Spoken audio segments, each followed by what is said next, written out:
बॉडीची रिक्वायरमेंट आहे protein, healthy fats, vitamin, mineral, fibre, पण आपण खातोय फक्त कार्ब्स.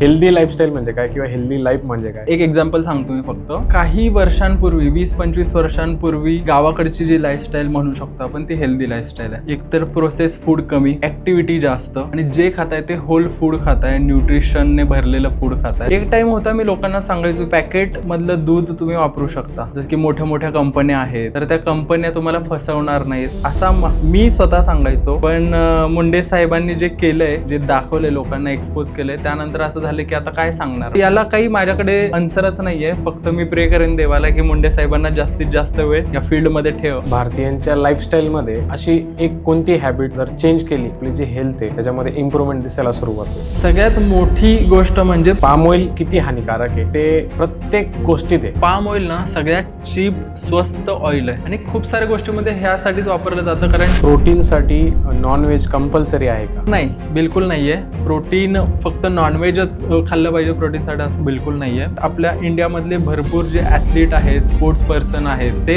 व्हेजिटेरियन आहेत. विराट खूप कोहली सारे. पण आता व्हेजिटेरियन, तो तर वेगन आहे. क्वालिटी प्रोटीन सोर्सेस कोणते? एक तर डेअरी प्रोडक्ट्स, जसं की सिम्पल म्हणायचं ॲनिमल प्रोडक्ट्स, जसं की चिकन. फिजिकल ॲक्टिव्हिटी, दुसरं न्यूट्रिशन आणि तिसरं झोप. ह्या तीनच इम्पॉर्टंट गोष्टी आहेत. त्यामध्ये चेंजेस करा, तुमची लाईफ कम्प्लिटली चेंज.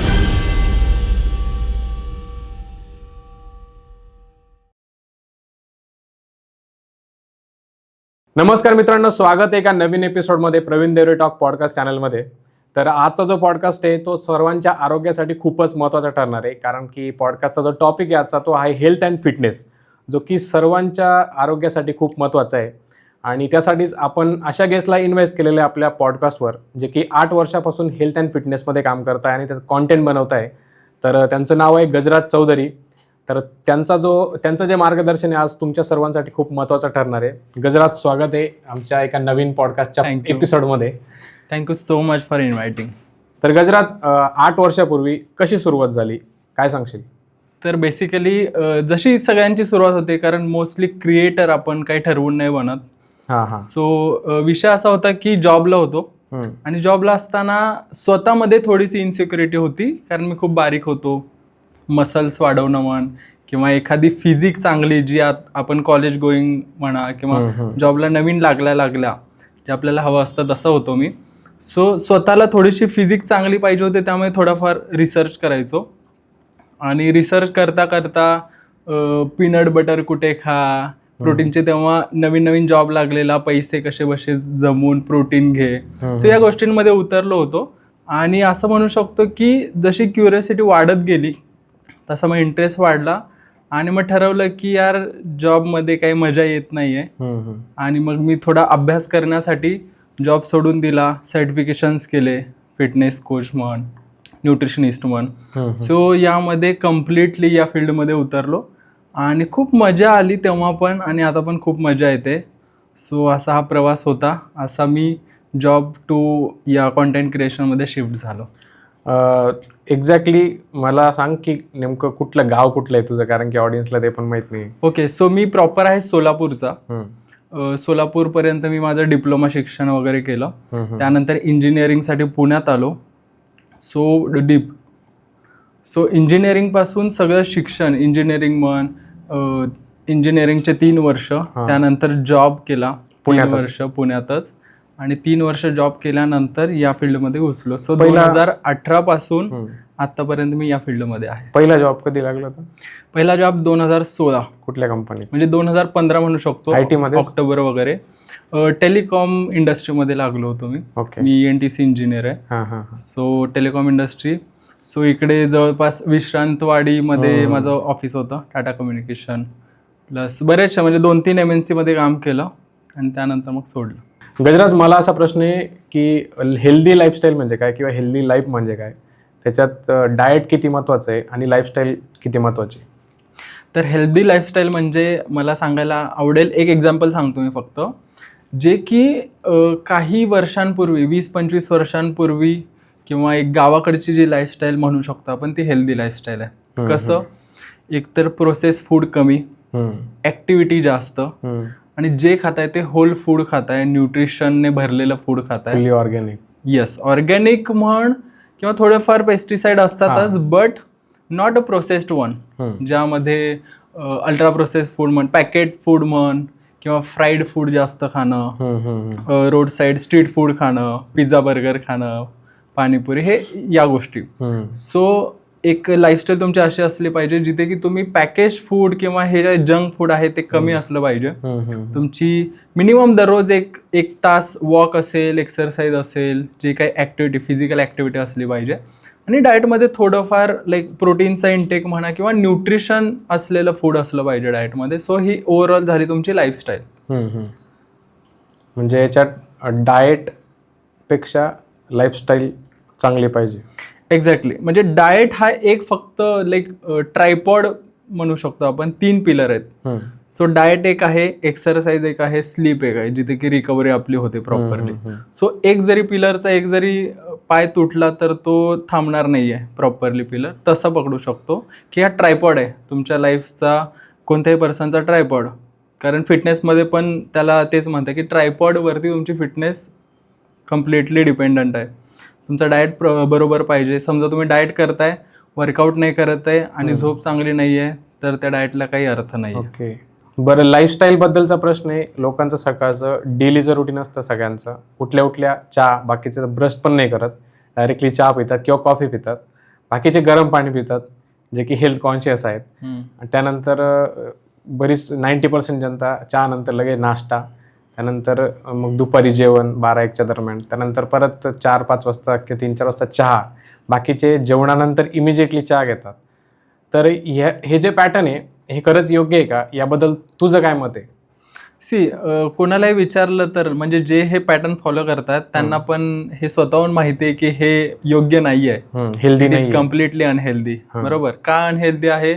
ज्यांना पुरेसं माहिती नाहीये, म्हणजे जास्त माहिती नाहीये न्यूट्रिशन बद्दल, त्यांना वाटेल की फक्त चहा पितोय म्हणून लाईफस्टाईल बरोबर नाहीये. तर फक्त चहाचा प्रॉब्लेम नाहीये, तुम्ही एखाद दुसरा चहा दिवसभरातून घेऊ शकता. बट फक्त या रुटीनचा प्रॉब्लेम नाहीये. या रुटीनमध्ये खूप साऱ्या गोष्टी मिसिंग आहेत. जसं की नाश्ता करतोय, समजा युजली काय चहा नंतर नाश्त्यामध्ये काय असतं, पोहे, उपमा, किंवा इडली सांबर. ठीक आहे. सो या सगळ्या कार्ब्स आहेत. सगळ्या गोष्टीमधून तुम्हाला न्यूट्रिशन फारसं नाही मिळत आहे. कार्बमधून आपल्याला एनर्जी मिळते. ठीक आहे. मग त्यानंतर झालं जेवणामध्ये दुपारच्या, अगेन आपण काय खातोय, भात, चपाती, भाकरी असेल, भाजी असेल, डाळ असेल. ठीक आहे. खूप कमी लोक प्रोटीन ॲड करतात, प्रोटीन फूड्स ॲड करतात. त्यानंतर परत संध्याकाळी चहा होतं. सो ओव्हरऑल जास्तीत जास्त आपल्या डाएटमध्ये कार्बचा इंटेक आहे आणि मिसिंग न्यूट्रिएंट्स आहेत खूप सारे. जसं की खूप सारे लोक फायबर पण नाही खात ॲज सच. भाजी खाल्ली झालं, एक्स्ट्रा सॅलड म्हणा, किंवा जास्त व्हेजिटेबल डाएटमध्ये नसतात, किंवा प्रोटीन तर आपल्या डाएटमध्ये नाहीच आहे. इंडियन डाएटमध्ये खूप कमी प्रमाणात प्रोटीन आहे. लोकांना काय वाटतं, ठीक आहे डाळ खाल्ली म्हणजे आजकालचा तो हेच झालाय, फॅड झालाय. म्हणजे प्रोटीनचं अवेअरनेस इतकं झालंय, लोकांना वाटतं अरे मी खातो ना, डाळ खातो ना, झालं माझं प्रोटीन. किंवा 4-5 प्रकारच्या डाळी, 4-5 प्रकारच्या डाळी मिक्स करून खाल्ल्या मी म्हणजे माझा प्रोटीन इंटेक झाला, डाळीतून मिळतं. पण असं नाहीये. जसं की किती डाळीमध्ये किती प्रोटीन मिळतं तुझ्या मते, तू सांग मला काय वाटतं? डाळीमधून आता मला एक्झॅक्टली असं मापानुसार तर नाही सांगता येणार, पण तरी एक्झाम्पल, 1 वाटी डाळ तू जर खात असशील, ठीक आहे, 15-20 ग्रॅम तरी मिळायला पाहिजे त्याच्यातून. तुला सांगू का, 100 ग्रॅम रॉ डाळ, ठीक आहे, ऑलमोस्ट सगळ्या प्रकारच्या डाळी पकड, ठीक आहे, 19-20 फरक आहे प्रत्येकामध्ये. मूग म्हण, ज्या सगळ्या मसूर वगैरे सगळ्या, तर 100 ग्रॅम रॉ मध्ये जवळपास 20 ते 22-23 ग्रॅम तुला प्रोटीन मिळतं. कोणतीही पकड, एक ॲव्हरेज सांगितलं मी तुला, 20 ते 22-23 ग्रॅम रॉ मध्ये. म्हणजे ती शिजल्यानंतर ती जेवढं क्वांटिटी होणार आहे ना, ते 4 ते 5 माणसं दररोज आपण एका टाइमला खातो तेवढी डाळ 20 ग्रॅम मध्ये. येस. ओके. तर मला सांग, ते मॅक्सिमम आकडा सांगितला मी तुला तरी, प्रोसेस केल्यानंतर काय मिळतं. सो मला सांग, तू 100 ग्रॅम डाळ दररोज खातोय का एका टाइमला? नाही खाताय. तितकी डाळ खाल्ल्यानंतर काही जणांना गॅसेसचा इश्यू पण होतो. ओके, बरोबर. सो मग कसं होतं, थोडीशी एक कुक्ड डाळ काहीतरी 20-25 ग्रॅम खाल्ली, 50 ग्रॅम, 100 ग्रॅम जरी खाल्ली, तर त्यातून किती 4-5 ग्रॅम वगैरे त्यांना प्रोटीन मिळतं. पण त्यांना काय वाटतं, मला प्रोटीन मिळालं. आजकाल स्प्राउट्स खातात लोक, भिजवून मी स्प्राउट खाल्ले मला प्रोटीन मिळालं, असं एक फॅड आहे. ठीक आहे. सो ते पण खूप चुकीचं आहे. तर मग प्रोटीनसाठी काय खाल्लं पाहिजे? आता अजून एक प्रकारचे लोक आहेत इथे जे की अंडी खातात. अरे खाल्ले मी अंडी, माझा झाला प्रोटीन इंटेक. पण अंडी किती खातो बाळा? 2 अंडी सकाळी खाल्ले, झालं माझं प्रोटीन इंटेक, असं असतं. 2 अंड्यामध्ये किती 12 ग्रॅम प्रोटीन मिळालं, ते पण होल एक खात असतील तर 12 ग्रॅम मिळतं. 12 ग्रॅम प्रोटीन मिळतं. ओके. तर एखाद्याचं समज 60 kg वेट असेल तर त्यांनी जवळपास 0.8 ग्रॅम प्रोटीन खाल्लं पाहिजे. ठीक आहे, म्हणजे 48 ग्रॅम प्रोटीन त्याला मिनिमम पाहिजे 24 तासात. 24 तासात. जर तो ऍक्टिव्ह नसेल, लाईक फक्त सेडेंटरी लाईफस्टाईल असेल, त्या बॉडीला तितकं पाहिजे. तर तुम्ही थोडंफार ऍक्टिव्ह असाल तर तुम्ही 1 gram per kg body weight, जसं की 60 किलोच्या माणसाने 60 ग्रॅम प्रोटीन खाल्लं पाहिजे. तुझं वेट समज 70-80 ग्रॅम असेल तर तू दररोज 70 ते 80 ग्रॅम प्रोटीन खाल्लं पाहिजे. ओके. ठीक आहे. सो ही रिक्वायरमेंट आहे आपल्या बॉडीची. आणि आपण दररोज किती खातो, जरी ठरवून जरी खाल्लं तरी इतका अवेअरनेस नाही आहे. त्यामुळे दररोज तुम्ही 15-20 ग्रॅम प्रोटीन ओव्हरऑल खात असाल तरी तुम्ही म्हणता की मी प्रोटीन खाल्लं. So it is not enough. ते फुलफिल होत नाही रिक्वायरमेंट. एक्झॅक्टली. मग आपण डिफिशियंट आहोत म्हणून तो प्रॉब्लेम आहे. सो मेन आपण प्रश्नाकडे येऊ तोच की तो रुटीनमध्ये प्रॉब्लेम नाहीये, प्रॉब्लेम आहे की डेफिशियन्सीज, ज्या गरजेच्या गोष्टी ऍड नाही केल्यात आपण. रुटीन मध्ये पाहिजे ते खाल्लं जात. एक्झॅक्टली. ओके. तर अजून या गोष्टीमध्ये झोपेचा आपल्या हेल्थवर किती परिणाम होतो आणि किती महत्वाचा घटक आहे झोप, जे की लोक त्याला फुल्ली इग्नोर करतात. एक्झॅक्टली. सगळ्यात मोठा फॅक्टर जर मला म्हटलं ना कोणी की डाएट सगळ्यात इम्पॉर्टंट आहे, वर्कआउट आहे का झोप आहे, तर ह्या तिन्हीमध्ये प्रायोरिटीमध्ये मी पहिली झोप ठेवेन कधी पण, ऑल टाइम. का? तुम्ही समजा डाएट करताय, वर्कआउट करताय, पण झोप बिलकुल नसेल ना तर तुमचे सगळे हॉर्मोन गडबडले, कारण तुमची रिकव्हरी नाही होते. सगळी आपली मसल रिकव्हरी म्हणा किंवा मेंटली आपला जो स्ट्रेस आहे तो कमी जास्त होणे सगळं झोपेमध्ये होणार आहे. जेव्हा स्ट्रेट झोप आपण 7 ते 9 तास झोप घेतली पाहिजे, ती घेतल्यानंतर प्रॉपरली आपल्याला रिकव्हरी होणार आहे. मसलची म्हणा, सगळी ओव्हरऑल बॉडी रिपेअरिंगचं काम तुमचं स्लीपमध्ये असणार आहे. पण तुमची झोप नसेल तर हे नाही होणार आहे. बट त्याच्या व्यतिरिक्त समजा तुम्ही झोप चांगल्या प्रकारे घेताय 7 ते 9 तास, थोडंफार एक्सरसाइज कमी पडते, थोडंफार डाएट कमी पडतोय, तरी इट इज बेटर. ओके. म्हणजे 7 ते 9 तास झोप तुमची दररोज असलीच पाहिजे. आणि जे लोक आता नाईट शिफ्टमध्ये असतात मग त्यांना बराचसा असा त्रास असतो की ॲसिडिटी भरपूर असते त्या लोकांना, पित्ताचा प्रकार भरपूर असतो. मग ती लोक तर झोप तर दुसऱ्या वेळेत घेतात बरोबर, पण तरी त्यांना तो त्रास का होतो? म्हणजे नाईट शिफ्टला ते काम करून दिवसा ते झोपतात बरोबर, 8-1 तास तरी झोपतातच, तरी सुद्धा हा त्रास का होत असेल लोकांना की पित्ताचा, त्यानंतर ॲसिडिटीचा, त्यानंतर इथे dark सर्कलचा. Right.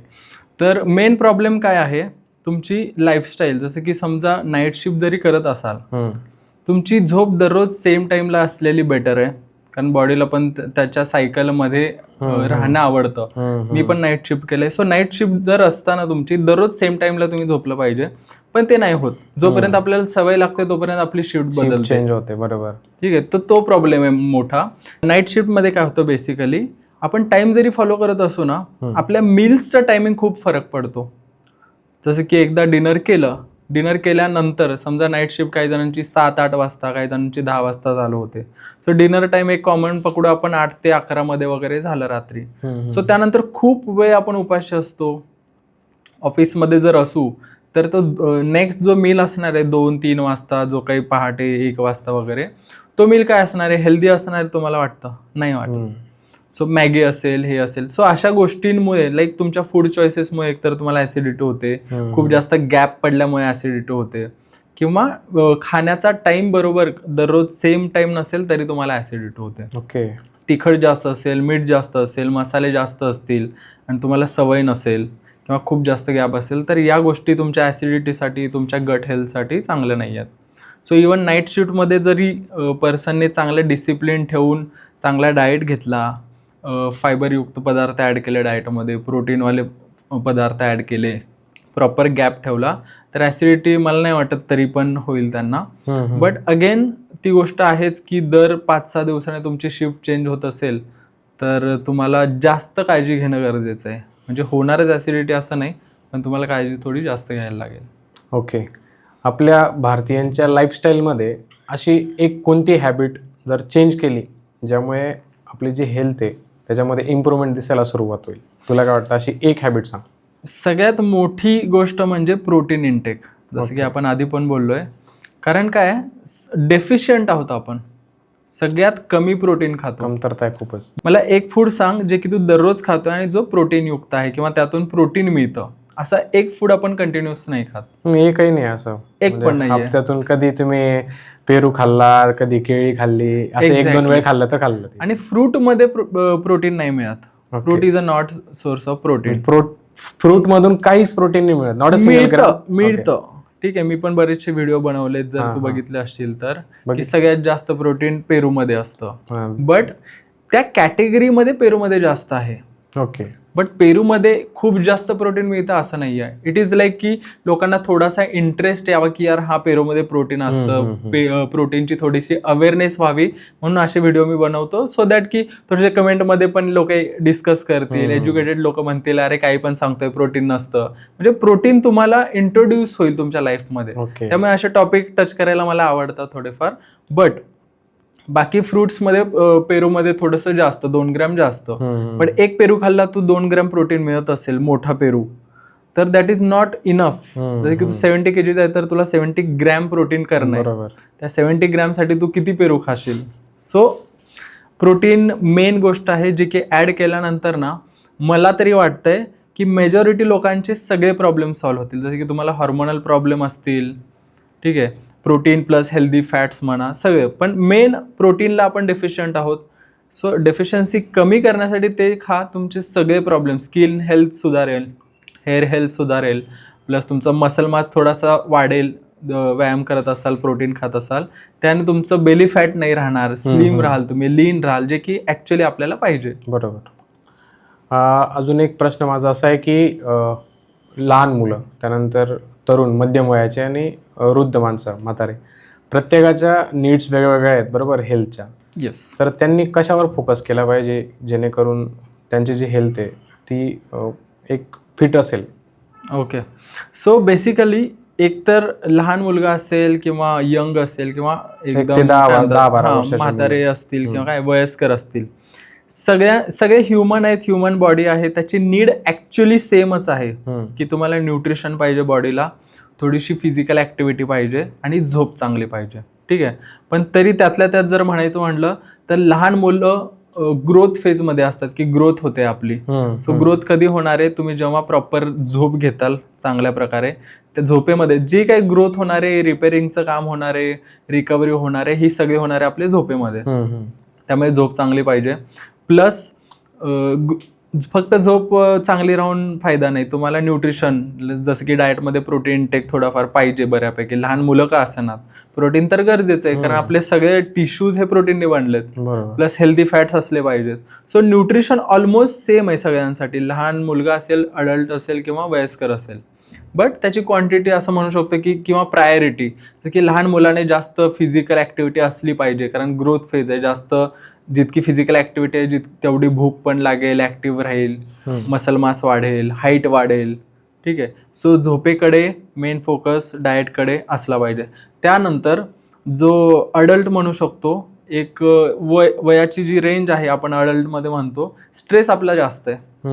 So main focus आपला तिकडे असला पाहिजे, स्ट्रेस मॅनेजमेंट. मग स्ट्रेस मॅनेजमेंट कसा करायचा, तर तुम्ही जेव्हा फिजिकल ॲक्टिव्हिटी, वर्कआउट वगैरे थोडाफार करता, तुमचं एंडोर्फिन रिलीज होतं, hormone, happy hormone, dopamine release होतो. सो थोडंसं स्ट्रेस मॅनेजमेंटसाठी तुम्हाला इझी होईल. पण इंडियन्सचं जे स्ट्रेस मॅनेजमेंट आहे ना ते वेगळंच दिसायला राहतं रात्री 8-9 नंतर. एक्झॅक्ट. स्ट्रेस आला की लगेच रील बघत बसा किंवा बसायचं. एक्झॅक्टली. म्हणजे मला तरी वाटतं की 40-50% लोक स्ट्रेसमध्ये तो पर्याय निवडतात. येस 100%. फक्त रात्रीच नाही, दिवसभरात पण आपण कित्येक लोक बघतो की सिगरेट आणि नशा चूज करतात. म्हणजे येस, वेपिंग असेल, जरी बॅन असेल तरी लोक यूज करतात. सो या गोष्टी, सो मला वाटतं हा स्ट्रेस बस्टर नाहीये बेसिकली, हा पोस्टपोन करतोय तुमचा स्ट्रेस, की टेम्पररी तुम्हाला ती फिलिंग विसर.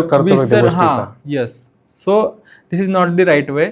मग स्ट्रेस साठी तुम्ही काय करू शकता, मेडिटेशन करू शकता, किंवा तुम्ही इझी सगळ्यात सिम्पल, तुम्हाला गाणं ऐकायला आवडत असेल गाणे ऐका, किंवा एखादा स्पोर्ट्स खेळायला आवडत असेल तो स्पोर्ट्स खेळा, काहीही करा, डिटॅच करा स्वतःला वर्किंग फेज मधून एक रिलॅक्स फेज मध्ये, तो तुमचा असला पाहिजे. ब्रेकला जाऊ शकता. यस. प्लस झोप खूप इम्पॉर्टंट आहे.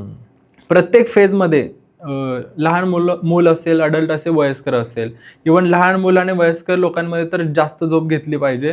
कारण जसं वय वाढत राहतं तसं आपल्या बॉडीमध्ये ना मसल कमी होत राहतो. ठीक आहे, मसल प्रिझर्व करायची कॅपॅसिटी आपली कमी होते. त्यामुळे थोडाफार स्ट्रेन ट्रेनिंग केलं पाहिजे. जसं वय वाढतं, 30 वयाच्या पुढे तुमचा मसल कमी कमी कमी होत जातो. तर तुमचे वर्कआउट थोडंफार जास्त ॲक्टिव्ह तुम्ही असले पाहिजे, प्रोटीन टेक असला पाहिजे, कॅल्शियम असलेले फूड्स खाल्ले पाहिजे. कारण हाडांचा, कमरेचा त्रास चालू होतो, गुडघ्याचा त्रास चालू होतो. सो हा त्रास त्याचमुळे, हा त्रास वय झालं, जसं की आजकाल आपण बघतो 30 वयानंतर पण आजकाल आपण ऐकतो यार पाठ दुखते, मान दुखते, कंबर दुखते, अरे ऑफिस जॉब आहे ना मग दुखणारच, म्हणजे कॅज्युअल करून टाकलं आपण त्याला. बरोबर. बट तो ऑफिस जॉबमुळे नाही दुखत आहे, तू इनॅक्टिव्ह आहेस म्हणून दुखतंय.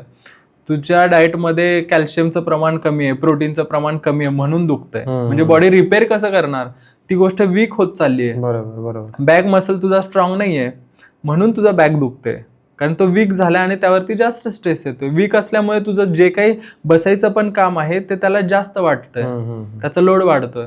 सो प्रॉब्लेम तुझ्या वयाचा नाहीये. आता पण आपण गावाकडे जर बघितलं 60 आणि 70 वयाचे लोक पण एकदम ठणठणीत कामं करतायत आणि एक पण कारण न देता. गुडघे कुणाचे दुखतायत, जे सिटीमध्ये बसलेत मस्त टीव्ही बघतायत दररोज 8-9 नंतर, त्यांची गुडघे दुखी आहे.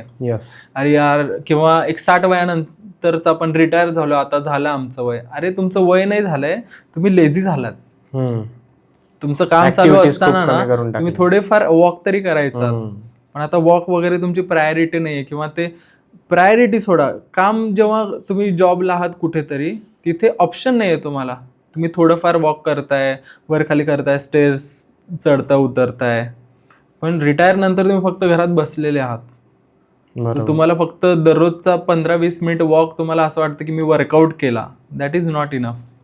ऑफिसच्या जाणाऱ्या लोकांबद्दलचाच प्रश्न आहे की त्यांच्या डब्यामध्ये रोज पोळी भाजी असते, फक्त भाजी बदलते, पोळी तीच असते. किंवा जे सिरियस आहेत त्यांच्या डब्यात एक ज्वारीची भाकर असते, कधी बाजरीची भाकर असते, जशी तुझ्या असते. फक्त एवढं मी जॉबला जात नाही. हा, सो प्रश्न डब्यावाल्यांसाठी जे ऑफिसला घेऊन जातात, तर त्यांच्यासाठी काय सांगशील की त्यांचा डबा कशा पद्धतीने असला पाहिजे over the week? Okay, see, खूप सिम्पल गोष्ट आहे. जर ओव्हर द वीक आपण क्वेश्चनमध्ये टाकलं की वीकमध्ये प्रत्येक दिवशी कसं असलं पाहिजे, तर ते कॉम्प्लिकेटेड होईल आणि कॉम्प्लिकेटेड स्टफ आपल्याला आवडत नाही. एक ह्युमन टेंडन्सी आहे. मी तुला शॉर्टकट सांगितलं, तू लगेच ट्राय करशील किंवा एक चांगल्या ह्याच्याने ऍक्सेप्ट करशील की हा. पण शॉर्टकट चांगले नसतात ना, म्हणून काही शॉर्टकट जसे की बोरिंग असतात. जसं की मी तुला सांगितलं की दररोज सेम गोष्ट तुझ्या डब्याला नाही, तुला अरे यार बोर होईल तू म्हणशील, पण दॅट इज अ नेसेसिटी. जसं की मी तुला 2-3 ऑप्शन सांगेन, पण मग तुला ती फॅन्सी पाहिजे, हा तुझा प्रॉब्लेम आहे. जसं की मी सांगेन दररोज डब्यामध्ये चपाती भाजीचा काही प्रॉब्लेम नाहीये. ओके. पण समज एखादा पर्सन आहे, ऑलरेडी ओबेस आहे, खूप जास्त वेट आहे, आणि तो 3-3, 4-4 चपाती एका टाइमला पेलतोय, मस्त डाळ भाजी भरपूर खातोय, तर तो मोठा प्रॉब्लेम आहे. कारण तुझा जॉब आहे डेस्कवरती बसून काम करायचा, जिथे की एनर्जी जास्त नाही लागत आहे. कारण जे काही खातोय आपण त्यातून आपल्याला एनर्जी मिळते. सो तुझा जॉब थोड्याच ह्याचा आहे आणि तू पोट भरण्यासाठी 4 चपात्या खातोय, तरी पण पोट नाही भरत काही लोकांचं, की फक्त हा खाण्यासाठी खातोय. का नाही पोट भरत आहे? कारण बॉडीला डेफिशियन्सी किंवा बॉडीची रिक्वायरमेंट आहे protein, healthy fats, vitamin, mineral, fibre, ही प्रोटीन बॉडीची रिक्वायरमेंट आहे. पण आपण खातोय फक्त कार्ब्स कार्ब्स कार्ब्स, त्यामुळे पोट पण नाही भरत, जास्त खाल्लं जातं आणि त्यामुळे फॅट वाढतं. त्यांच्या डब्यात अशी एक कुठल्या गोष्टी ॲड ऑन झाल्या पाहिजे? Simple, protein. मग आता प्रोटीन कशातून मिळतं? जर तुम्ही पॉसिबल असेल, समजा नॉनव्हेज असाल किंवा एगिटेरियन असाल, तर दररोज प्रत्येक मीलमध्ये ना काहीतरी प्रोटीनचा थोडासा पोर्शन हवा. सिम्पल, ठीक आहे. नाश्त्यामध्ये समजा अंडी खाल्ली, ठीक आहे, किंवा नाश्त्याला खाल्ली जरी असेल, समजा तुम्ही ऑमलेट खाल्लं असेल, तर डब्यामध्ये तुम्ही भुर्जी बनवून न्या, बॉइल्ड एग सोबत ठेवा, जे काही भाजी सोबत. पोहे खाल्लं तर व्हेजवाल्यांसाठी पण सांग. ओके, सो व्हेजवाल्यांसाठी ठीक आहे, पोहे वाईट आहे म्हणत नाहीये मी. जर ओव्हरऑल तुमची प्रोटीन रिक्वायरमेंट तुम्ही कम्प्लीट करू शकत असाल तर इट इज नॉट बॅड. पण प्रत्येक मीलमध्ये हे सजेस्ट आहे. सायन्स, मी सांगतो की सायन्स काय म्हणतं, ठीक आहे. त्यानंतर मग जसे प्रश्न येतात की नाही आहे, मग ऑप्शनच नाही आहे मला, तो ऑप्शन नाही, तो त्या पर्सनचा प्रॉब्लेम आहे, सायन्सचा प्रॉब्लेम नाही. जसं की खूप आधी काय म्हणतो, अश्मयुगीन काळी म्हणू आपण, तेव्हा नॉनव्हेजच खात असतील ना, तर तेव्हा असं ऑप्शन होतं, अरे यार पोहे आणि शिकार करून खायचे किंवा फ्रुट्स खायचे. मग आता तुम्ही नाश्त्याला फक्त फ्रूट खा. शक्य आहे का तुम्हाला? काही जण करत पण असतील, काही जण म्हणतील नाही यार दररोज बोर होतं, ज्यांना केशाला परवडतं ते एक्झॅक्टली करतात फॉलो. तर मग नाश्त्यामध्ये एखादा फ्रूट खा, थोडेसे ड्रायफ्रुट्स खा, बदाम अक्रोड असेल. जेवणामध्ये अंडी ऍड करा, अंडी पॉसिबल नसेल थोडेसे पनीर ऍड करा 100 ग्रॅम. पनीर पॉसिबल नसेल सोया चंक्स ऍड करा. स्प्राउट्स मध्ये जसं की मी मागे पण म्हटलं, स्प्राउट्स मध्ये इतकं प्रोटीन नाही मिळत, but it is a healthier choice than other thing. जसं की फायबर पण मिळतं तुम्हाला. बट अगेन जे एकदम प्रायमरी सोर्स, जसं की म्हणतो आपण क्वालिटी प्रोटीन जे म्हणतो, ज्यामध्ये सगळे इसेन्शियल अमायनो ऍसिड असतात. आता क्वालिटी प्रोटीन म्हणजे काय, असं प्रोटीन जे आपल्या बॉडीला पाहिजे. ओके, ठीक आहे. जसं की अमायनो ऍसिड, आता जास्त टेक्निकल नाही जात मी, पण क्वालिटी प्रोटीन मध्ये जेवढे आपल्या बॉडीला पाहिजेत इसेन्शियल अमायनो ऍसिड ते मिळतात. ठीक आहे. नॉन इसेन्शियल आणि इसेन्शियल हे असे वेगवेगळे प्रकार असतात. तर बॉडीला पाहिजे ते प्रत्येकात नाही मिळत. जसं की स्प्राउट्समध्ये काही मिसिंग आहेत. मग क्वालिटी प्रोटीन सोर्सेस कोणते, एक तर डेअरी प्रोडक्ट्स, जसं की सिम्पल म्हणायचं ॲनिमल प्रोडक्ट्स. ठीक आहे. जसं की चिकन असेल, मासे असतील, मीट असेल, मटन असेल, अंडी, प्लस दुधाचे सगळे पदार्थ, जसं की दही म्हणा, पनीर म्हणा. तर आता मग प्रॉब्लेम काय येतो, दूध पण आलं त्यामध्ये, पण दुधामध्ये कार्बचं प्रमाण पण आहे. जसं की 1 लिटर दुधामध्ये तुम्हाला जवळपास 30 ग्रॅम प्रोटीन मिळेल. ओके, ठीक आहे. पण 1 लिटर एका टाइमला दूध मी नाही पिऊ शकत ना. पण त्या जागी जर 100 ग्रॅम मी पनीर खाल्लं तर त्यातून मला 22 ग्रॅम प्रोटीन मिळेल. सो ते कन्व्हिनियंट आहे. अगेन दही पण 100 ग्रॅम मध्ये मला वाटते 3-4 ग्रॅम प्रोटीन मिळत असेल, I am not sure. But कारण तो प्रायमरी सोर्स नाही, त्यामुळे मी सजेस्ट नाही करत. मी का सजेस्ट करतो दही, की तुमच्या गट हेल्थसाठी तुम्ही खा. कारण त्यामधील जे प्रोटीन मिळणार आहे ते तुम्ही बोनस म्हणून पकडा, थोडंसंच मिळणार आहे. ते असं प्रायमरी सोर्स नाहीये तो, की त्यामधून फक्त प्रोटीन मिळतं. तो मग प्रायमरी सोर्स कोणता आहे, अंडी आहेत, सोया चंक्स म्हणा व्हेजिटेरियनसाठी, पनीर आहे, जे नॉनव्हेज खातात त्यांसाठी चिकन आहे, मटन आहे, फिश आहे. सो ॲनिमल बेस्ड प्रोडक्ट जे आहेत ना, त्यातून क्वालिटी प्रोटीन तुम्हाला मिळतं. बरं गजराज, या रिलेटेडच आता फूड अडल्ट्रेशनचा जो टॉपिक आहे, मुंडे साहेब त्याच्यावर काम करताय. खूप रॅपिड ऍक्शन चालू आहे त्यांचं, बेस्ट काम आहे आणि फास्ट प्रोसेसवर काम आहे सगळं. कारण की फटाफट रेड आले मला, फटाफट रेड मारतायत. खतरनाक. हायकोर्टाच्या कॅन्टीनवर पण रेड मारून दिली त्यांनी. तर याच्यामध्ये जे आपण कन्झ्युम करतोय आता, डेअरी प्रोडक्ट्स म्हणा, हॉटेल्समधलं खाणं म्हणा, तर याबद्दल तू काय सांगशील ऑडियन्सला, की याकडे तुम्ही कसं बघितलं पाहिजे, किंवा घरच्या खाण्याकडे काय लक्ष दिलं पाहिजे? सिम्पल गोष्ट आहे. आता मी जरी फिटनेस आणि न्यूट्रिशनमध्ये कॉन्टेंट बनवतोय किंवा कोच जरी असेल, एक टाइम होता मी लोकांना सांगायचो की यार पॅकेट मधलं दूध तुम्ही वापरू शकता, कारण ते जसं की मोठ्या मोठ्या कंपन्या आहेत. ठीक आहे. तर त्या कंपन्या तुम्हाला फसवणार नाहीत असा मी स्वतः सांगायचो. पण मुंडे साहेबांनी जे केलंय, जे दाखवलंय, लोकांना एक्सपोज केलंय, त्यानंतर असं झालं की आता काय सांगणार मी. ठीक आहे. सो याला काही माझ्याकडे आन्सरच नाहीये. फक्त मी प्रे करेन देवाला की मुंडे साहेबांना जास्तीत जास्त वेळ या फील्डमध्ये ठेव, आणि जेवढं ते काम करतील त्यांना ॲप्रिसिएशन पण मिळावं, ते मोटिवेट होतील, अजून काम करतील, किंवा त्यांना तिकडून सरकवण्यासाठी कोणी असं काही करू नये. त्यांना जितकं काम करायचंय, कारण मनापासून करणारे खूप कमी अधिकारी आपण बघतो. बरोबर. ठीक आहे. मला कधी कधी लाज वाटते की यार या इंडस्ट्रीमध्ये असून असं काही करू नाही शकलो आपण. ठीक आहे. फॉलोअर्स काही संबंध नाही, पण अशी गोष्ट जशी एक्सपोज करणं, ही पॉवर कधी मिळाली नाही. आणि ज्याला मिळाली त्याला खरंच म्हणजे मुंडे साहेबांनी जे काही केलंय ना, मनापासून असं भारी वाटतंय. पण आपण त्याला काय नाही करू शकत. आपण प्रेच करू शकतो की मुंडे साहेब सगळीकडे फिरवून आपल्याला म्हणजे चांगलं अन्न देतील, सगळ्या गोष्टींमध्ये ते न्याय मिळवतील. एक्झॅक्टली. प्लस नागरिक म्हणून आपलं एक काम आहे, समजा तुम्हाला कुठे काही वाटलं, काही ठिकाणी आपल्याला खराब गोष्टी मिळतात, चुकीची गोष्ट मिळते, पनीर काही वेळेला कळतं खराब खूपच घट्ट झालंय, खराबच आहे, काही हॉटेल्समध्ये शिळ्या भाज्या दिल्या जातात, वास येतं वगैरे, अशा वेळी तुम्ही शांत बसू नका, आवाज रेज केला पाहिजे. आवाज रेज करा, फोटो काढा. आजकाल सोशल मीडिया आहे, व्हिडिओ टाका, फोटो टाका. हे पण केलेलं आहे आता की पोर्टल पण लॉन्च केलेलं. एक्झॅक्टली. तुम्ही तेवढं करायची पण गरज नाही. काय होतं काही वेळेला काय ना, गोष्ट सिम्पल नसेल ना, आपण अवॉइड करतो. पण मग काय होतं ना, आता याच्यात म्हणजे कंप्लेंट बद्दलचाच माझा त्याच्यावर मी एक ऍड ऑन करतो की कंप्लेंट केल्यानंतर सोशल मीडियावर जर ते व्हिडिओ काढला, ठीक आहे, तर त्याचा चुकीचा अर्थ काढतात बाकीचे लोक. ठीक आहे की बाबा तुम्ही हे करतायत, म्हणजे एखाद्याचा व्यवसाय आहे, तुम्ही त्याला खाली आणण्याचा प्रयत्न करताय, बाबा तसं नाही करायला पाहिजे, तुम्ही डायरेक्टली मालकाला सांगा. नाही ना, मग ती गोष्ट कशी होते, जसं की मी एखादी गोष्ट चुकीची केली, मी सांगतो एक टाइम होता मी पण रॉंग वेने जायचो, आपण सगळे जायचो, ठीक आहे, रॉंग वेने गाड्या घालतो आपण, 2 व्हीलर असेल, 4 व्हीलर असेल, कधी कधी. बरोबर. मी जर एका वेळी रॉंग वेने गाडी घातली आणि मला कोणी समोरून नाही बोललं, तर आज मी ती गोष्ट फेस करतोय. मी रॉंग साईडने नाही जात, बट जो रॉंग साईडने येतोय त्याला मी काही बोलू पण नाही शकत, कारण ते इतकं कॅज्युअल झालंय की माणसाला असं की काय म्हणतात ना, तो माझ्या बापाचा रोड असल्यासारखं ते आरामात घालतं. आपण काही बोललो जरी ना, ते भांडायला उठतं. बरोबर, ठीक आहे, कारण ती सवय लागली आहे. सो जोपर्यंत आपल्याला तिथे कोणी नसणार आहे किंवा फाईन मारायला त्या रॉंग वे वरती, जोपर्यंत मला फाईन नाही बसत, जोपर्यंत माझं इतकं भांडण नाही होत की माझी इज्जत गेली आहे, असं काहीतरी गोष्ट जोपर्यंत होत नाही ना, तोपर्यंत माणूस तेच नाही सोडणार आहे.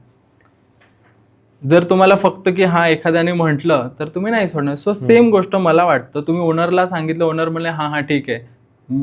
कारण जर बिझनेसमध्ये एखादा पर्सन आहे ना, त्याचा मेन फोकस आहे की मला बिझनेस करायचा आहे, ठीक आहे, एखादी गोष्ट झाली, तो लगेच त्याच्या कर्मचाऱ्याला ओरडणार नाहीये, कारण त्याला बिझनेस चालवायचा आहे, त्याला त्याचे कर्मचारी जे आहेत ते चालवतायत त्याचा बिझनेस. बरोबर. पण जेव्हा तुम्ही हे सोशल मीडियावर नेता, त्याला करणंच येते भाग. तो कर्मचारी जर त्याची चूक असेल, जो काम करतोय, तर त्याला त्या कामावरून काढणं किंवा त्याला बोलणं, शिव्या देणं, ओरडणं, तर मग तो सुधारणार आहे. बरोबर. कारण काही वेळेस मी सुद्धा बघितलंय की मालकाला तुम्ही बोलता, मालक हो हो म्हणतो, त्या कर्मचाऱ्याला तर माहित पण नसतं, जसं चालू राहतं. मग तीच गोष्ट चालू आहे, म्हणून तर इतकं आजपर्यंत जे बघतो ना आपण अडल्ट्रेशन वगैरे, म्हणूनच मुंडे साहेबांना एवढ्या मोठ्या चुका सापडतात. एक्झॅक्टली. सिंपल गोष्ट आहे, जसं मुंडे साहेबांनी बोललं 2-3 व्हिडिओ मध्ये वगैरे बघायला मिळालं मला की उंदरं फिरतायत, म्हणजे ते कॅज्युअल आहे त्या रेस्टॉरंटसाठी. ते फेमस आईस्क्रीमच्या मुंबईला, म्हणजे लोक तिथंच झोपतायत, तिथेच गाद्या, तिथेच कपडे, तेच कपडे किचन मध्ये वापरते, हे त्यांच्यासाठी कॅज्युअल आहे, कारण ते काम करणारे एज्युकेटेड नाही आहेत ना. एज्युकेटेड तिथला एखादा फक्त मालक असेल किंवा मॅनेजर असेल, मॅनेजरला पण भलतीच काम आहे, स्ट्रेस आहे, तो थोडे ना त्याला शिकवत बसणारे मॅनर्स किंवा हायजीन वगैरे. सो ती गोष्ट कॅज्युअल होईपर्यंत थांबू नका. प्रत्येकाने आवाज उठवला पाहिजे. प्रत्येकाने आवाज उठवणं म्हणजे तुम्हाला प्रॉब्लेम झाला ना, तुम्ही टाका, स्टोरीवर टाका. स्टोरीवर टाकल्याने तुम्हाला कुठून डिरेक्ट फायदा नाही मिळणार, बट इनडिरेक्टली कोणतरी मोटिवेट होईल, अशीच अवेअरनेस वाढेल, तर तो जो रेस्टॉरंट मालक, एक नाही 10 रेस्टॉरंटवाले थोडेसे अवेअर होतील आणि एक टाइम असा येईल की ते बंद करतील असा गफला करणं. सो त्यामुळे करा. लोक इव्हन आपलं लांबचं तर सोडा, पण आपण ज्या किराणा दुकानावर वस्तू घ्यायला जातो तिथे सुद्धा एक्सपायरी डेट चेक करत नाही. एक्झॅक्टली. ठीक आहे, आणि जर दिसली सुद्धा तरी दुकानदाराला बोलायला घाबरतात किंवा बोलत नाहीत किंवा कंटाळा करतात किंवा इग्नोर करतात ती गोष्ट.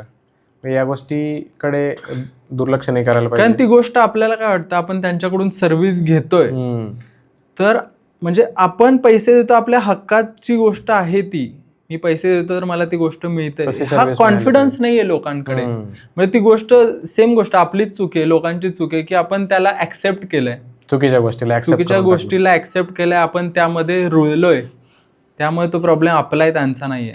ओके, आपण पुढच्या टॉपिककडे वळूया. आपण कॅलरीज काय असतात, कॅलरीज म्हणजे एक्झॅक्टली काय असतं. ओके, सो मला सांगा, नाश्ता किंवा जेवण जे काही केलंय तुम्ही आज, त्यामध्ये काय काय खाल्लं? सकाळी मी जर नाश्ता नाही करत, मी डायरेक्टली जेवण करतो. बरं. ठीक आहे. जेवणात मी काय भाकर आणि भाजी, ज्वारीची भाकर. ओके. सो आता का खाल्लं तुम्ही, एक रफ आयडिया मला देतात एक ऊर्जा मिळावी, खातो ताकद आपण? मिळावी, ऊर्जा मिळावी. एक्झॅक्टली. येस. आता ऊर्जा म्हणजे एनर्जीचं युनिट आहे कॅलरीज. जसं की ज्या कोणत्या गोष्टी आपण खातोय, भाकरीमध्ये जेवढं काही एनर्जी मिळणार आहे ती कॅलरीमध्ये मोजतो आपण. समजा भाकरीमधून तुम्हाला मिळत आहेत अराउंड 150 कॅलरीज, 100 कॅलरीज. ठीक आहे. सो असं प्रत्येक गोष्ट, जी कोणती गोष्ट तुम्ही खाताय त्यातून जी एनर्जी मिळते, ऊर्जा मिळणार आहे ना, ती कॅलरीमध्ये आपण मोजतोय. फक्त युनिट आहे त्याचा तो. मग कोणतीही गोष्ट खा तुम्ही, त्यामध्ये कॅलरीज असणार आहेत. मग एका दिवसात साधारण किती कॅलरीजची गरज पडते आपल्या बॉडीला 24 तासात? तसं तर म्हणजे प्रत्येकाची कॅलरी सेम नसणार आहे. वजनानुसार सांगू शकतोस तू? वजनानुसार पण, लाईक फॉर एक्झाम्पल आता 70 kg 2 पर्सन आहेत. ठीक आहे. एक जण जातोय IT जॉब करण्यासाठी, दुसरा जातोय समजा काय म्हणतो आपण, सिव्हिल इंजिनियर आहे किंवा बांधकाम करणारा माणूस, काय म्हणतो, गवंडी. ठीक आहे. एखादा गवंडी आहे 70 वजनाचा आणि एक IT प्रोफेशन आहे.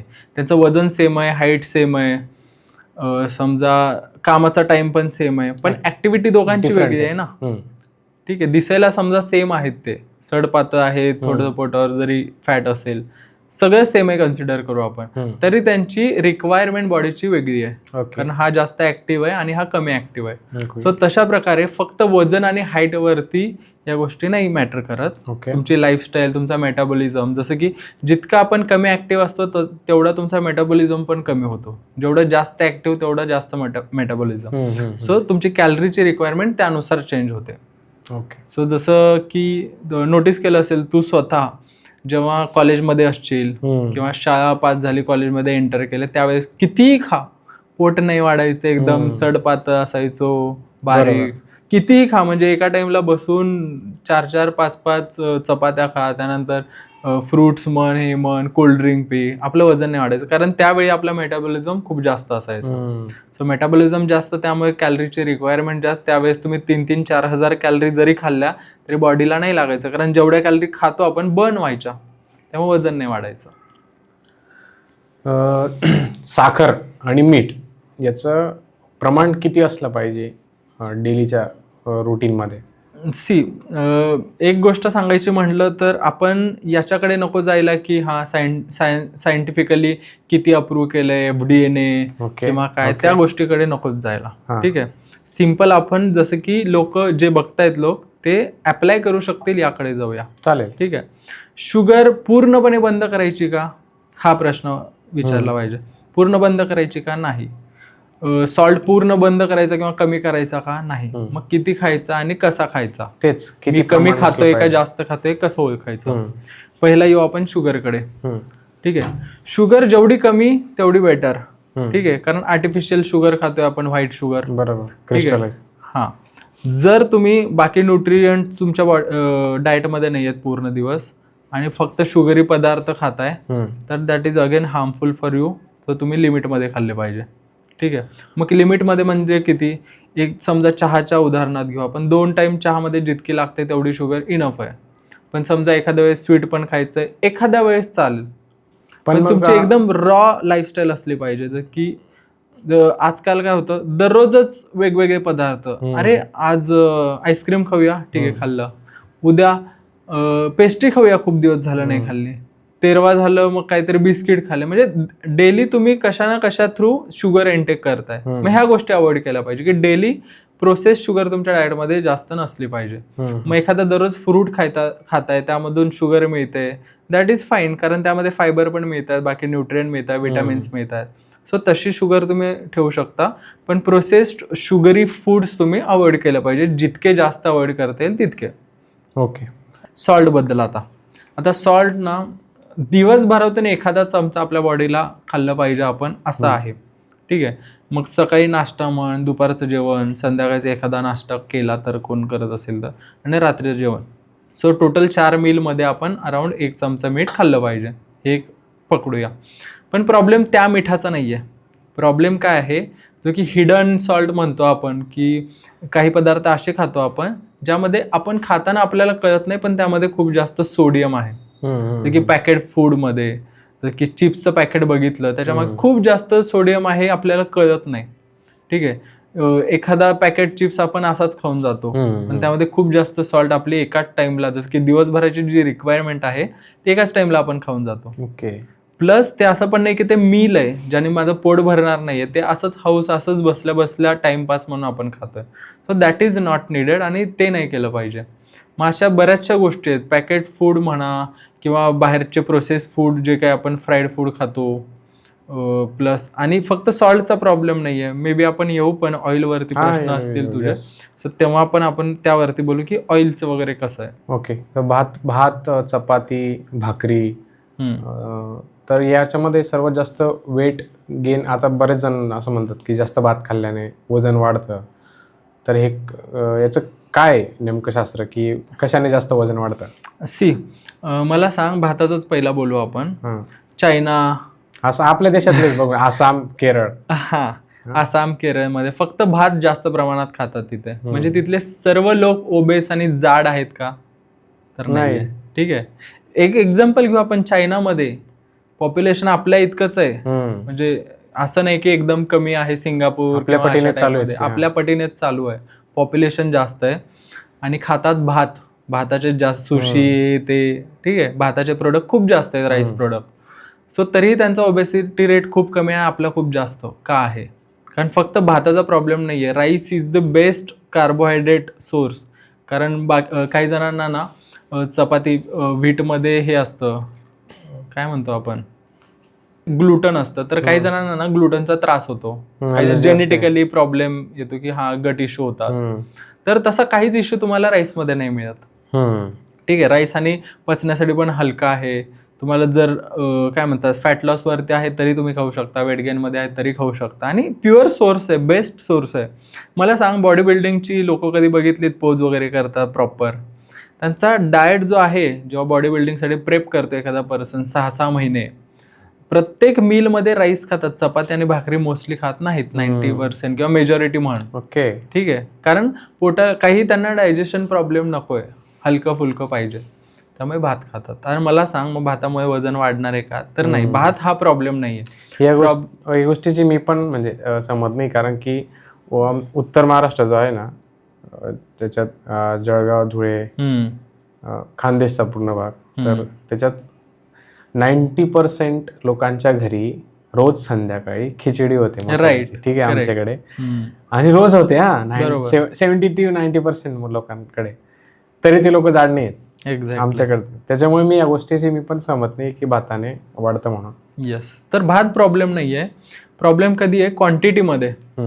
ठीक आहे, आणि भाताबरोबर तुम्ही काय खाताय, जसं की तू बोलला खिचडी. आता खिचडीमध्ये काय डाळी पण बऱ्याचशा ऍड करतात. कशा टाईपच्या असते आता तुमच्या इकडे खिचडी? तुरीची डाळ असते, मुगाची पण असते. म्हणजे डिफरंट काइंड ऑफ डाळ आणि राईस आणि टोमॅटो म्हण, कांदा वगैरे, बटाटे वगैरे.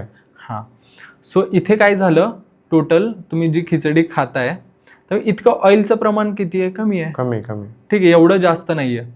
प्रॉब्लेम केव्हा येतो? जेव्हा चपाती पण खाताय तुम्ही, भाकरी पण खाताय, एक चपाती 4-5 चपात्या खाताय किंवा 3-4, जे पर्सन टू पर्सन, पण तुमच्या रिक्वायरमेंट पेक्षा जास्त चपात्या खाताय. त्यानंतर भाताबरोबर खूप सारं तेल किंवा भाज्यांमध्ये जास्त तेल आहे. काही जण तिखट आणि वरती तेल टाकून खातात, एक सवय असते. किंवा काय म्हणतात, लोणच्यामध्ये आजकाल खूप जास्त तेल आपण वापरतो. सो एकंदरीत भाताचा प्रॉब्लेम नाही, त्यासोबत जे गोष्टी खातोय आपण म्हणजे खूप जास्त तेल असेल, तूप जास्त क्वांटिटीमध्ये असेल. कारण जसं आपण कॅलरी बद्दल बोललोय, तर ऑइल्समध्ये खूप जास्त कॅलरीज असतात. 1 ग्रॅम ऑइलमध्ये, एक फॅट्समध्ये, तूप असेल, तेल असेल, 1 ग्रॅम मध्ये 9 कॅलरीज असतात. जिथे की कार्बमध्ये 1 ग्रॅम मध्ये 4 कॅलरी असतात, प्रोटीनमध्ये 1 ग्रॅम मध्ये 4 कॅलरीज असतात. सो 1 चमचा तूप आपण जर खात असेल तर, जरा मोठा चमचा असेल तर 80 ते 90 कॅलरीज आरामात आपण खातोय. ओके, जसं की 1 चपाती इतक्या. सो ऑइल खाणं पिणं खूप इझी आहे. भाज्यांमध्ये खूप जास्त ऑइल खातो आपण, त्याचा प्रॉब्लेम आहे कॅलरीज वाढण्याचा. सो चपाती असेल, भाकरी असेल किंवा भात असेल, त्याचा प्रॉब्लेम नाहीये, कॅलरीचा विषय, ज्यामुळे आपलं फॅट वाढतं. तर डाएटचा आपल्या स्किनवर परिणाम होतो का, आणि तो कसा होतो? सिंपल आहे. स्किन कशाने बनली आहे? टिश्यू, स्किन असेल किंवा पूर्ण बॉडी असेल, मसल असेल, आपले बोन्स असतील, ठीक आहे, सगळी गोष्ट किंवा कोणताही ऑर्गन, स्किन हे ऑर्गन आहे एक, तर प्रत्येक ऑर्गन बनलाय तुमचा प्रोटीन आणि फॅटने. ठीक आहे, आणि त्याला काय म्हणतो आपण इंटॅक्ट ठेवण्यासाठी म्हणा किंवा एक टवटवीत ठेवण्यासाठी वॉटर तुम्हाला, minerals, vitamins. Okay, so main जो पदार्थ आहे तो तुम्हाला प्रोटीन आणि हेल्दी फॅट्स. विटॅमिन्स पण इम्पॉर्टंट आहे, विटॅमिन सी म्हणा, विटॅमिन ई म्हणा, पण प्रायमरी जो आहे तो प्रोटीन आणि फॅट्स. सो जेव्हा तुम्ही डाएट करता, आता डाएट म्हणजे काय, तुम्ही इनफ न्यूट्रिएंट्स तुमच्या बॉडीला जे पाहिजे ते देताय, ओके, ना की कोणतंही देताय. जसं की आता एखादा पर्सन आहे जो जॉब करतोय, त्याला पाहिजे समजा 30,000 सॅलरी पाहिजे त्याला, आणि तो मागतोय तुम्हाला 30,000 सॅलरी, तुम्ही त्याला 15,000 सॅलरी देता आणि म्हणताय की अरे तुला हे दिलं, मी फिरायला नेतोय ना, तुला मी फ्रीचे कुपन दिले ना 2,000चे, तो म्हणतोय 30,000 दे मला, 30,000 सॅलरी. तुम्ही वेगळंच काहीतरी बोलताय, तर तो खुश राहील का? नाही राहणार. तो मग त्याचे गुण दाखवायला चालू करेल. तो 30,000च्या मानाने नाही, 15,000च्या मानाने काम करेल. सो बॉडी तशी करणार आहे. तुला बॉडीला जेवढं पाहिजे तेवढं प्रोटीन तुम्ही जर देत असाल तर बॉडी एकदम फिट अँड फाईन हेल्दी राहील. पण जर कमी पडत असेल प्रोटीन, तर बॉडीचं प्रायोरिटी काय आहे? बॉडीची प्रायोरिटी आहे त्याला ऑर्गन्सला नीट ठेवायचं बाकीच्या, लाईक पहिला हार्ट आहे, त्यानंतर लिव्हर, किडनी वगैरे झाले. पण स्किन किंवा बोन्स म्हण किंवा मसल म्हण ही लास्ट प्रायोरिटी आहे ना, पहिली प्रायोरिटी ऑर्गन आहे, ऑर्गन्स आहेत, राईट. सो जेव्हा डिफिशियन्सी आहे, प्रोटीन नाही मिळत आहे, हेल्दी फॅट्स नाही मिळत आहेत, तर बॉडी स्किनकडे लक्ष नाही देत आहे. सो स्किन लगेच तुमची दिसून येते की हा ह्याला कमी पडते प्रोटीन, सो त्याची क्वालिटी कमी होते. सो लगेच आपल्याला कळते की हा फ्रेश नाही दिसत आहे माणूस, किंवा एक प्रकारे 20 वर्षाचा मुलगा 30 आणि 40 वयाचा दिसतो. का दिसतो? कारण बॉडीमध्ये त्याला पाहिजे त्या न्यूट्रिएंट नाही आहेत. डाएट बद्दल लोकांचा असा गैरसमज काय, लाईक सर्वात मोठा गैरसमज जे की तुला वाटतं? अच्छा, सगळ्यात मोठा डाएट म्हणजे लोकांना वाटतं की टेस्टलेस खाणं, फक्त जबडा दुखेल इतकं खाणं, जसं की फक्त सॅलेड खा. जरी प्रोटीन खायचं म्हणलं तर नॉनव्हेज लोक जे चिकन खातात बॉईल करून, जसं त्यात काही नसतं, लाईक मीठ थोडंफार टाकत असतील, पण पांढरं चिकन दिसतं. कधी बघितलंय? फक्त बॉईल केलंय पाण्यामध्ये आणि ते चिकन, एखादं सॅलेड लाईक ब्रोकोली असेल किंवा कोणतं सॅलेड त्यांना आवडतं असे ब्रोकोली आणि सॅलेड खाणं, ब्रोकोली आणि चिकन खाणं, टेस्टलेस, हे लोकांना वाटतं डाएट. जेव्हा आपण म्हणतो ना डाएट चालू आहे करे, नाही यार डाएट करायचं मन नाहीये, त्यामुळे मन नाहीये कारण तुम्ही टेस्टलेस खाताय, एकदम फिकं खाताय. तर हा सगळ्यात मोठा मिथ आहे आणि सगळ्या लोकांना तसंच वाटतं की हा डाएट म्हणजे असं काहीतरी काय म्हणतात फेकून देण्यालायक खाणं, त्याला काही चव नाही, बेचव खाणं. डाएट म्हणजे बेचव खाणं हे लोकांना वाटतं. पण तुम्ही डाएट वरती सगळ्या प्रकारच्या गोष्टी खाऊ शकता, फक्त तुम्हाला थोड्याफार गोष्टींची काळजी घ्यायची, जसं की लेस ऑइल. ठीक आहे, ज्यांना ऍसिडिटी वगैरेचा प्रॉब्लेम आहे त्यांनी लेस मसाले म्हणा. ठीक आहे, प्लस टाइम टू टाइम खाणं, आणि जेवढी रिक्वायरमेंट आहे तेवढी. जर की प्रायोरिटी जर तुम्हाला डेफिशियन्सी प्रोटीनची आहे तर तुम्ही प्रोटीन पदार्थ खा. लोक काय करतात, डेफिशियन्सी, जसं की एकदा ब्लड रिपोर्ट काढा तुमचा, तुम्हाला सगळं दिसेल तिथे. आयर्नची कमी आहे, विटॅमिन B12 नाही आहे, विटॅमिन D नाही आहे, कॅल्शियम कमी आहे, आणि लोक काय करतात, अरे यार डॉक्टरने सांगितलंय आयर्नची कमी आहे, काहीतरी खा शुगरी पदार्थ खात बस. किंवा एक ऐकलंय ना आपण पण, गुळ आणि शेंगदाणे. शेंगदाणे चांगले आहेत पण एक लिमिट पर्यंत. दररोज तू 100 ग्रॅम शेंगदाणे नाही खाऊ शकत ना. बाकी पण ज्यामधून आयर्न मिळणार आहे त्या गोष्टी खा. मिलेट्स खा, की कोणतं नाचणीमध्ये कॅल्शियम वगैरे मिळतं तुम्हाला. हलीम सीड्स खा, ज्याला काय म्हणतात रे हलीम सीड्सला, विसरलो मी नाव. अळीव खा. ठीक आहे, त्यामधून आयर्न चांगल्या प्रकारे मिळतं. सो अशा गोष्टी खा. ते काय करतात, सोपा मार्ग बघायला जातात. सो विटॅमिन D साठी दररोज 10 ते 15 मिनिट तुम्ही सन एक्सपोजरमध्ये राहा सकाळच्या टाइमला वगैरे. सो अशा खूप सोप्या सोप्या गोष्टी आहेत, पण लोकांना काय डिफिकल्ट करायचं आहे. याच्यामध्ये इंटरमिटंट जे फास्टिंग आहे, इंटरमिटंट हा ओके, थोडासा शब्द चुकला, तर ट्रेंड आहे. ठीक आहे, तर मराठी घरातल्या जेवणाबद्दल हे प्रॅक्टिकल आहे का? इंटरमिटंट फास्टिंग म्हणजे नक्की काय? ठीक आहे, 16:8 काही जण करतात. ठीक आहे, काही जण करतात 12:किती होतं, 12:12. म्हणजे इंटरमिटंट म्हणजे तुम्हाला बऱ्याच वेळासाठी ना उपाशी राहायचं आहे आणि बाकी जेवढा टाईम आहे तेवढ्या वेळात खायचं आहे. जसं की 16:8 जर आपण केलं तर तुम्हाला 8 तासामध्ये जे काही मील्स घ्यायचे तेवढे घ्यायचे आहेत आणि बाकी 16 तास जे आहे तुम्हाला काही खायचं नाही, फास्टिंग करायचं. ओके, ठीक आहे. जसं की फॉर एक्झाम्पल सकाळी 12 ते 8 मध्ये, दुपारी 12 ते रात्री 8 मध्ये मला जे काही आहे खायचं आहे आणि रात्री 8 पासून उद्याच्या दुपारी 12 पर्यंत मला काहीच नाही खायचं आहे. म्हणजे तेवढी 16 तास माझी फास्टिंग झाली. आता या 8 तासामध्ये खाऊन किती खाणार आहे माणूस? त्यात इंटरमिटंट फास्टिंगच्या नावाने जर एखादा फास्टिंग करत असेल म्हणजे तो थोडा सेन्सिबली फास्टिंग करतोय, म्हणजे त्याला माहिती की हेल्थसाठी करतोय मी, सो तो काय करेल 2 ते 3 मील घेईल जास्तीत जास्त. त्या मीलमध्ये पण थोडंसं विचार करून की न्यूट्रिएंटवाले फूड घेईल, प्रोटीन आहे का, फायबर आहे का, ठीक आहे, चपाती इंटेक. सो एकंदरीत मील्स कमी झाल्या. जे लोक 4 आणि 5 मील घेत होते वेगवेगळे, स्नॅक्स, चहा, नाश्ता, त्यानंतर 2 टाईम जेवण, सो हे रिड्यूस झालं 3 मीलवरती. ओके, आणि 8च तासात करायचं आहे. असा पर्सन तर नसणार आहे की चला प्रत्येक 1 तासाला खाईल, तेवढा टाइम नाहीये. सो त्या 8 तासामध्ये तुमच्या मील कमी झाला, त्यामुळे कॅलरी इंटेक कमी झाला. आणि जे काही तुम्ही मील खाताय त्यामध्ये जर हेल्दी खाल्लं तर तुमचे ऑलरेडी जे काही, जसं की तुम्ही 3 चपातीऐवजी 1-1.5 चपाती खाता आणि प्रोटीन काहीतरी ऍड केलं, अंडी वगैरे, तुमचं पोट प्रॉपरली भरलंय त्यामध्ये. सो पोट भरल्यानंतर तुम्हाला जास्त खायची गरज पण नाही. सो इट इज हेल्दी जर तुम्ही बरोबर प्रकारे केलं. जर की 8 तासामध्ये जे काही 2-3 मील घेताय ते प्रॉपरली न्यूट्रिशन प्रूफ मील घ्या, न्यूट्रिशन असणारं, तर तुमच्यासाठी ते हेल्दी आहे. पण जर एखादा पर्सन असं मी इंटरमिटंट फास्टिंगवर आहे आणि दुपारी 12 नंतर लगेच चहा पण पितोय, नाश्ता करतोय, कोल्ड्रिंक वगैरे पितोय आणि रात्री चला आता 8 वाजणार आहेत, घे लवकर आणि फुल खाल्लं, तर त्याला काही फायदा नाही. तर त्या फास्टिंगला रिस्पेक्ट करून तुम्हाला खायचं आहे.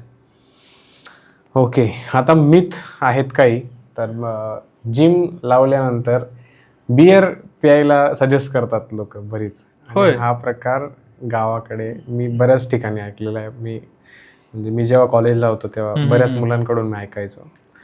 तर हे मिथ आहे काय, खरं आहे? 100% मिथ आहे. आणि मी म्हणजे मला रिलेट होते की कुठून येतंय ते.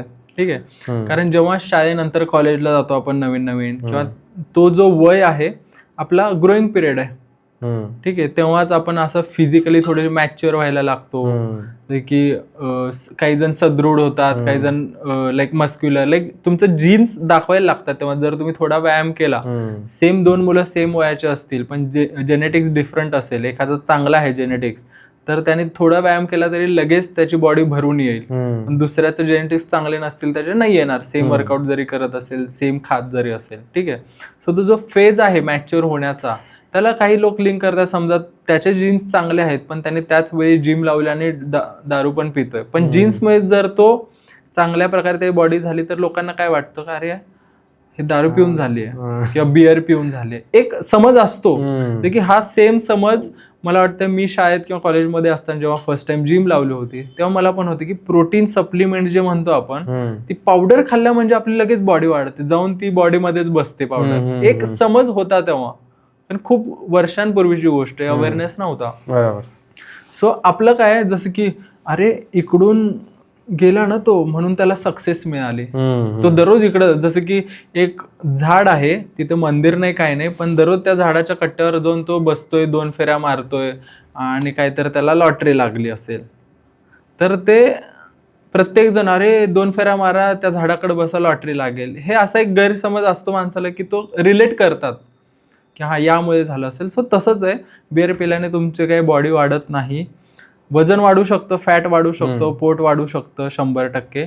कारण जेव्हा आपण अल्कोहोल, कोणत्याही टाईपचं अल्कोहोल कंझ्युम करतो तेव्हा बॉडीची प्रायोरिटी जी आहे, लाईक मसल सिंथेसिस म्हणा, मसल बनवण्याचं काम, हे सगळं स्टॉप होतं, बॉडी स्टॉप करते. दुसरं असं आहे, किडनी स्टोन झाल्यावर बियर प्यायचा सल्ला देतात.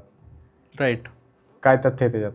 सी कोणतं बियर असेल किंवा अल्कोहोल असेल किंवा कॅफेनेटेड ड्रिंक्स म्हण, जसं की एनर्जी ड्रिंक वगैरे, स्टिंग, कोक वगैरे जे काही असतील, ठीक आहे, तर एक प्रकारे ना ते डायुरेटिकचं काम करतात. डायुरेटिक म्हणजे काय, बॉडीमधून आपलं पाणी बाहेर काढणं, ठीक आहे, आपल्याला डिहायड्रेट करणं सिम्पली. जसे की जेव्हा युरिन जास्त यायला लागतं म्हणजे आपल्याला काय वाटतं की किडनी स्टोन चाललाय. नाही ब्रो, तुझी बॉडी त्याला पाण्याला फेकते बाहेर, डिहायड्रेट होतोय तू, तर किडनी स्टोन जाणार नाही, उलट किडनी स्टोन वाढेल, कारण डिहायड्रेशननेच किडनी स्टोन होतोय. सिम्पली तुझ्या किडनीला जास्त काम करायला लागतंय, तू जास्त टॉक्झिन्स मेडिसिन वगैरे जास्त खातोय, तेव्हा तुझ्या किडनीला जास्त लोड येतोय. ओके. जेव्हा तू बियर पितोय, अल्कोहोल पितोय, तुझ्या बॉडीवरती किंवा किडनीवरती जास्त लोड आहे, उलट तुझ्या किडनी स्टोनचे चान्सेस वाढणार, हानिकारक आहे. आता काही जणांना जर जे म्हणतायत की नाही नाही बियर पिल्याने किडनी स्टोन कमी होतोय, आता ती अतिशयोक्ती असू शकते, असं एक्सेप्शनल केस आहे, त्याचे जेनेटिक्स चांगले आहेत, कारण सगळी गोष्ट जेनेटिक्स वरती येऊन थांबते. आता काही जण असे पण आहेत सारखं दारू पितात, स्किन क्वालिटी नंबर 1, बरोबर, आणि दुसरीकडे एक पर्सन आहे हेल्दी वगैरे खातोय, स्किन क्वालिटी घाण आहे खूप. सो इथे जेनेटिक्सचा थोडाफार फॅक्टर असतो. ओके. बट दारूमुळे काही हेल्थ बेनिफिट्स मिळालेत असं बिलकुल नाही, आणि सायन्स पण हेच सांगतो. साबुदाणा उपवासासाठी खरंच योग्य आहे का, आणि कशापासून बनतो नेमकं? ओके, सो साबुदाणा हा जो बनतो ना, एक जसं की कंदमुळ, एक नाव मला नाही आठवत, आणि नॉट नेसेसरी, ठीक आहे, एका कंदमुळापासून बनतो. तर रताळा जसा आहे तसाच एक स्टार्चचा सोर्स आहे. आता स्टार्च म्हणजे काय? कार्बोहायड्रेट्स. म्हणजे सिम्पली त्यामध्ये न्यूट्रिशन मिळणार आहेत का? नाही. आता मग रताळ्यामध्ये न्यूट्रिशन आहेत आणि त्यामध्ये का नाही? कारण ते पण कंदमुळापासून येत आहे. सिम्पल गोष्ट आहे, खूप जास्त प्रोसेस केलंय आणि फक्त स्टार्च काढलाय. प्रोसेस, जिथं प्रोसेस वर्ड येतो ना, तिथे एक गोष्ट लक्षात ठेवायची की त्याच्याकडून न्यूट्रिशन बाजूला झालेत, कारण त्यावर प्रोसेस करून करून हाय हिटिंग म्हणा, त्याच्या प्रोसेसमध्ये ना न्यूट्रिएंट्स त्याचे एकतर गेलेत सगळे किंवा साईडला काढलेत. ओके. सो त्यामुळे साबुदाणा हा फक्त कार्बचा सोर्स राहिलाय, ज्यापासून एनर्जी मिळते. ओके. मग साबुदाणा माझ्यामध्ये इंट्रोड्यूस कसा झाला किंवा का खातात लोक? आता आधीच्या काळी जेव्हा उपवास किंवा काहीच नव्हतं, प्रोसेस फूड नव्हतं, गावाकडे वगैरे शाबू खायचे, तेव्हा त्यांची ऍक्टिव्हिटी खूप जास्त होती. शेती करायचे, शेताकडे एकदा गेले की रात्रीच वापस यायचे, किंवा असं समजा की देवाचं नाव घ्यायचंय आणि त्यासाठी काहीतरी एक गोष्ट राहावी, पण खायचं पण आहे पोटाला, तर दिवसभर विठ्ठलाचं नाव घ्या, त्यामध्ये राहा आणि एक गोष्ट खायची, तर ठीक आहे बाबा, एनर्जीसाठी म्हणून ते खायचे, कारण काम करायचंय, नॅचरल गोष्ट आहे ज्यातून जास्त एनर्जी मिळेल. आता हा स्टार्च आहे, जास्त एनर्जी मिळते त्यातून, त्याबरोबर शेंगदाण्याचा कूट असायचा, दही थोडंफार खायचे. सो एकंदरीत तो जो फूड आहे ना, हाय कॅलरी हाय एनर्जी फूड असायचा. म्हणजे आता पण हाय एनर्जी आणि हाय कॅलरी फूडच आहे, पण आपण नाही खाऊ शकत कारण आपली ऍक्टिव्हिटी तेवढी नाहीये. आधी लोक गावाकडे खायचे कारण तेवढी त्यांची कामाची रिक्वायरमेंट असायची, त्यामुळे जास्त खायचे. बरं, आता पुढचं मीथ मसाल्यांबद्दलचं आहे की मसाल्यांमुळे वेट गेन होतं का, किंवा ते हेल्दी आहेत का आपल्या शरीरासाठी? ओके, सो मसाल्यांमध्ये पहिली तर हेल्दी गोष्ट आहे, कारण स्पायसेस जे आहेत, खूप सारे स्पायसेस, काळी मिरी म्हण, दालचिनी म्हण, ठीक आहे, त्याचे बेनिफिट्स आहेत, अँटी इन्फ्लामेटरी आहेत, आपल्या बॉडीमधलं इन्फ्लामेशन कमी करण्यासाठी उपयोग होतो. जसं की हळद आपण म्हणतो, डेली वापरतो, अँटी इन्फ्लामेटरी स्पाइस पण आहे. बट प्रॉब्लेम मसाल्यांचा नाही आहे, आणि प्लस मसाल्यांमध्ये कॅलरीज पण खूप कमी असतात. 100 ग्रॅम आपण नाही खात, किंवा त्याच्यानुसार खूप कमी कॅलरीज असतात. बट प्रॉब्लेम मसाल्यांचा नाही आहे, प्रॉब्लेम आहे जसं की आपण एखादी भाजी खातोय, मसालेदार भाजी जेव्हा म्हणतो, की हॉटेलची भाजी, मसालेदार म्हणल्यावर कुठलं आठवतं आपण? एकतर हॉटेलची भाजी, किंवा घरी केली अशी भाजी ज्यामध्ये खूप सारं तेल आहे, तर्री आहे, अशा गोष्टी. ठीक आहे, आता मसालेदार जसं की तिखट मिसळ खाल्ली आपण, प्रॉब्लेम त्या तिखटाचा पण नाही आहे इतका. जर कोणाला ऍसिडिटीचा प्रॉब्लेम असेल, गट हेल्थ इश्यू असेल, जसं की तुम्ही पोट सारखं बिघडतंय, तर तो पोटाचा प्रॉब्लेम, इन्फ्लामेशन जास्त आहे बॉडीमध्ये आणि ऍसिडिटी रिफ्लक्सचा प्रॉब्लेम आहे, तेव्हा तुम्ही जास्त तिखट खाताय तर तो प्रॉब्लेम वाढणार आहे. तर पहिला त्या प्रॉब्लेमचा इलाज करा, डॉक्टरांना दाखवा, तुमची लाईफस्टाईल बरोबर करा, फायबर इंटेक करा चांगला, ठीक आहे, पाणी भरपूर प्या, इनफ पाहिजे तेवढं, त्यानंतर तुमचा तो प्रॉब्लेम सॉल्व्ह होईल, मग हा प्रॉब्लेम वाढणार नाही. आता काय प्रॉब्लेम आहे, ज्यांना प्रॉब्लेम ऑलरेडी आहे ते लोक खात आहेत आणि तो वाढतो, मग त्यांना काय वाटतं की हा मसाल्यांमुळे प्रॉब्लेम झाला. नाही, एक्सेसमुळे प्रॉब्लेम झाला, एक्सेस मसाले तुम्ही खाताय म्हणून प्रॉब्लेम झाला. ही झाली पहिली गोष्ट.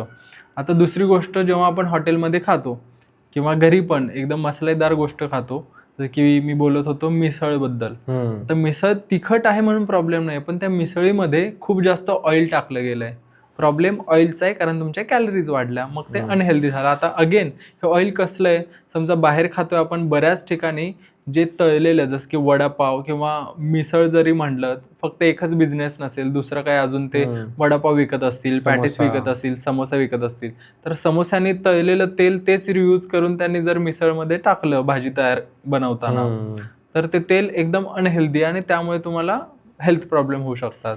हा एक प्रॉब्लेम झाला. दुसरीकडे हॉटेल वगैरेमध्ये मोस्टली त्याच गोष्टी होतात. थँक टू तुकाराम मुंडेजी की त्यांनी एवढ्या गोष्टी करताय, एक्सपोज करताय. थोडेसे लोक घाबरतील, 100% घाबरणार लोक आणि 100% थोडेसे लाईनवर येतील आणि लॉयल्टीने काम करतील की हा मी जर ही सर्व्हिस देतोय तर मी चांगलं तेल वापरेल, 1-2दाच म्हणजे भरपूर यूज नाही करणार, काळं होईपर्यंत तेल यूज नाही करणार. कारण त्यामुळे तुमचा ट्रान्स फॅट वाढतो, तुमचे कोलेस्ट्रॉल वाढतो, या गोष्टींमुळे कोलेस्ट्रॉल वाढतो. लोक बदनाम करतात अंड्यामधल्या योकला की हा कोलेस्ट्रॉल वाढेल, पण नाही. मेन इश्यू आहे हे तेल, पाम ऑइल म्हण किंवा वनस्पती घी म्हण, ज्याला की डालडाने आपण ओळखतो, डालडा नावाने. डालडा कंपनी आहे, ते मेन आहे वनस्पती ऑइल. सो या प्रॉब्लेम, हे जे पाम ऑइल वगैरे रिफाईंड ऑइल, हे प्रॉब्लेम आहेत जे की जास्त प्रमाणात सारखं रिहीट करून आपण खातो. मग त्याच्यात ऑइलचाच प्रश्न आहे. एक्स्ट्रा ते व्हर्जिन ऑलिव्ह ऑइल असतं, त्यानंतर अवाकाडो ऑइल, कोल्ड प्रेस सीसम ऑइल, त्यानंतर अजून बरेच आहेत, ग्राउंडनट, सोयाबीन, सगळ्या प्रकारचे कोल्ड प्रेस ऑइल्स. तर हे हेल्दी ऑप्शन्स आहेत का, की याच्यापेक्षा अजून दुसरे ऑइल्स आहेत की जे श्रीमंत लोक यूज करतात? कोणत्याही प्रकारचं कोल्ड प्रेस ऑइल, जसं की आपण सगळे बोललो, ऑलिव्ह ऑइल म्हण किंवा ग्राउंडनट ऑइल म्हण किंवा मोहरीस ऑइल म्हण, ठीक आहे. ऑइल कोणतंही असेल, cold press is a better than refined oil. Okay, always. पण अगेन, जर कोल्ड प्रेस ऑइलमध्ये आपण जास्त वेळ तळू नाही शकत, कारण ते जास्त हीटवरती स्टेबल नाही होत. ठीक आहे. सो लिमिटेड जेव्हा खायचं, तुम्ही रिफाईंड ऑइल वापरू शकता, काही इश्यू नाही आहे, पण लिमिटेडसाठी. पण बाकी जसं की तुम्ही वरती टॉपिंग करताय किंवा जास्त हीट करायचं नाही, तळायचं नाही आहे, अशा वेळी तुम्ही ग्राउंडनट ऑइल वापरलं पाहिजे, कारण ते हेल्दी आहे त्या compare to refined oil. But तुम्ही दोन्हीपैकी कोणतंही ऑइल वापरा. जर तुम्हाला शेवटी वडेच तळून खायचे आहेत किंवा जास्त प्रमाणात ऑइली खायचं आहे, तर ते कोणतंही हेल्दी ऑइल किंवा अनहेल्दी ऑइलचा प्रश्न नाही आहे. तिथं प्रश्न येतो की तुमच्या हेल्थचा, कारण जास्त एक्सेसवरती काहीही खाल्लं तरी ते तुम्हाला हार्म देणार आहे. ओके. जिम बॉडीचा प्रश्न आहे, जिमबद्दलचा आहे. सप्लिमेंट्स खूप महत्त्वाचे असतात का बॉडी बनण्यासाठी जिममध्ये? त्याशिवाय बॉडी बनत नाही का? ओके. सप्लिमेंटचा अर्थच आहे की सप्लिमेंट म्हणजे प्रायमरी नसतं, जो डाएट आहे त्याच्याबरोबर सप्लिमेंट. अजून एक गोष्ट आहे, जसं की आपण स्कूलमध्ये सप्लिमेंट घ्यायचो, म्हणजे मेन पेपर असायचा आणि ही सप्लिमेंट आहे. सो अर्थ सप्लिमेंटचा आहे की ते एक्स्ट्रा आहे, that can not be a primary thing. So तुम्ही डाएट करून जेव्हा तुम्हाला थोडंफार बाबा मिस होत आहे, जसं की आपण बोललोय तुला 70 ग्रॅम प्रोटीन पाहिजे, तू व्हेजिटेरियन आहे, व्हेजिटेरियनला 70 ग्रॅम दररोज प्रोटीन गेलं थोडंसं हार्ड जाऊ शकतं. जसं की समज तू दररोज पनीर खातोय, सकाळी 100 ग्रॅम, संध्याकाळी 100 ग्रॅम पनीर खातोय, आणि ते पण कसं बसं ट्राय करून खातो, अंडे नाही खाऊ शकत. ठीक आहे, 2 मीलमध्ये तू पनीर खाल्लं, 200 ग्रॅममध्ये तुला जवळपास मिळाले 44 ग्रॅम प्रोटीन.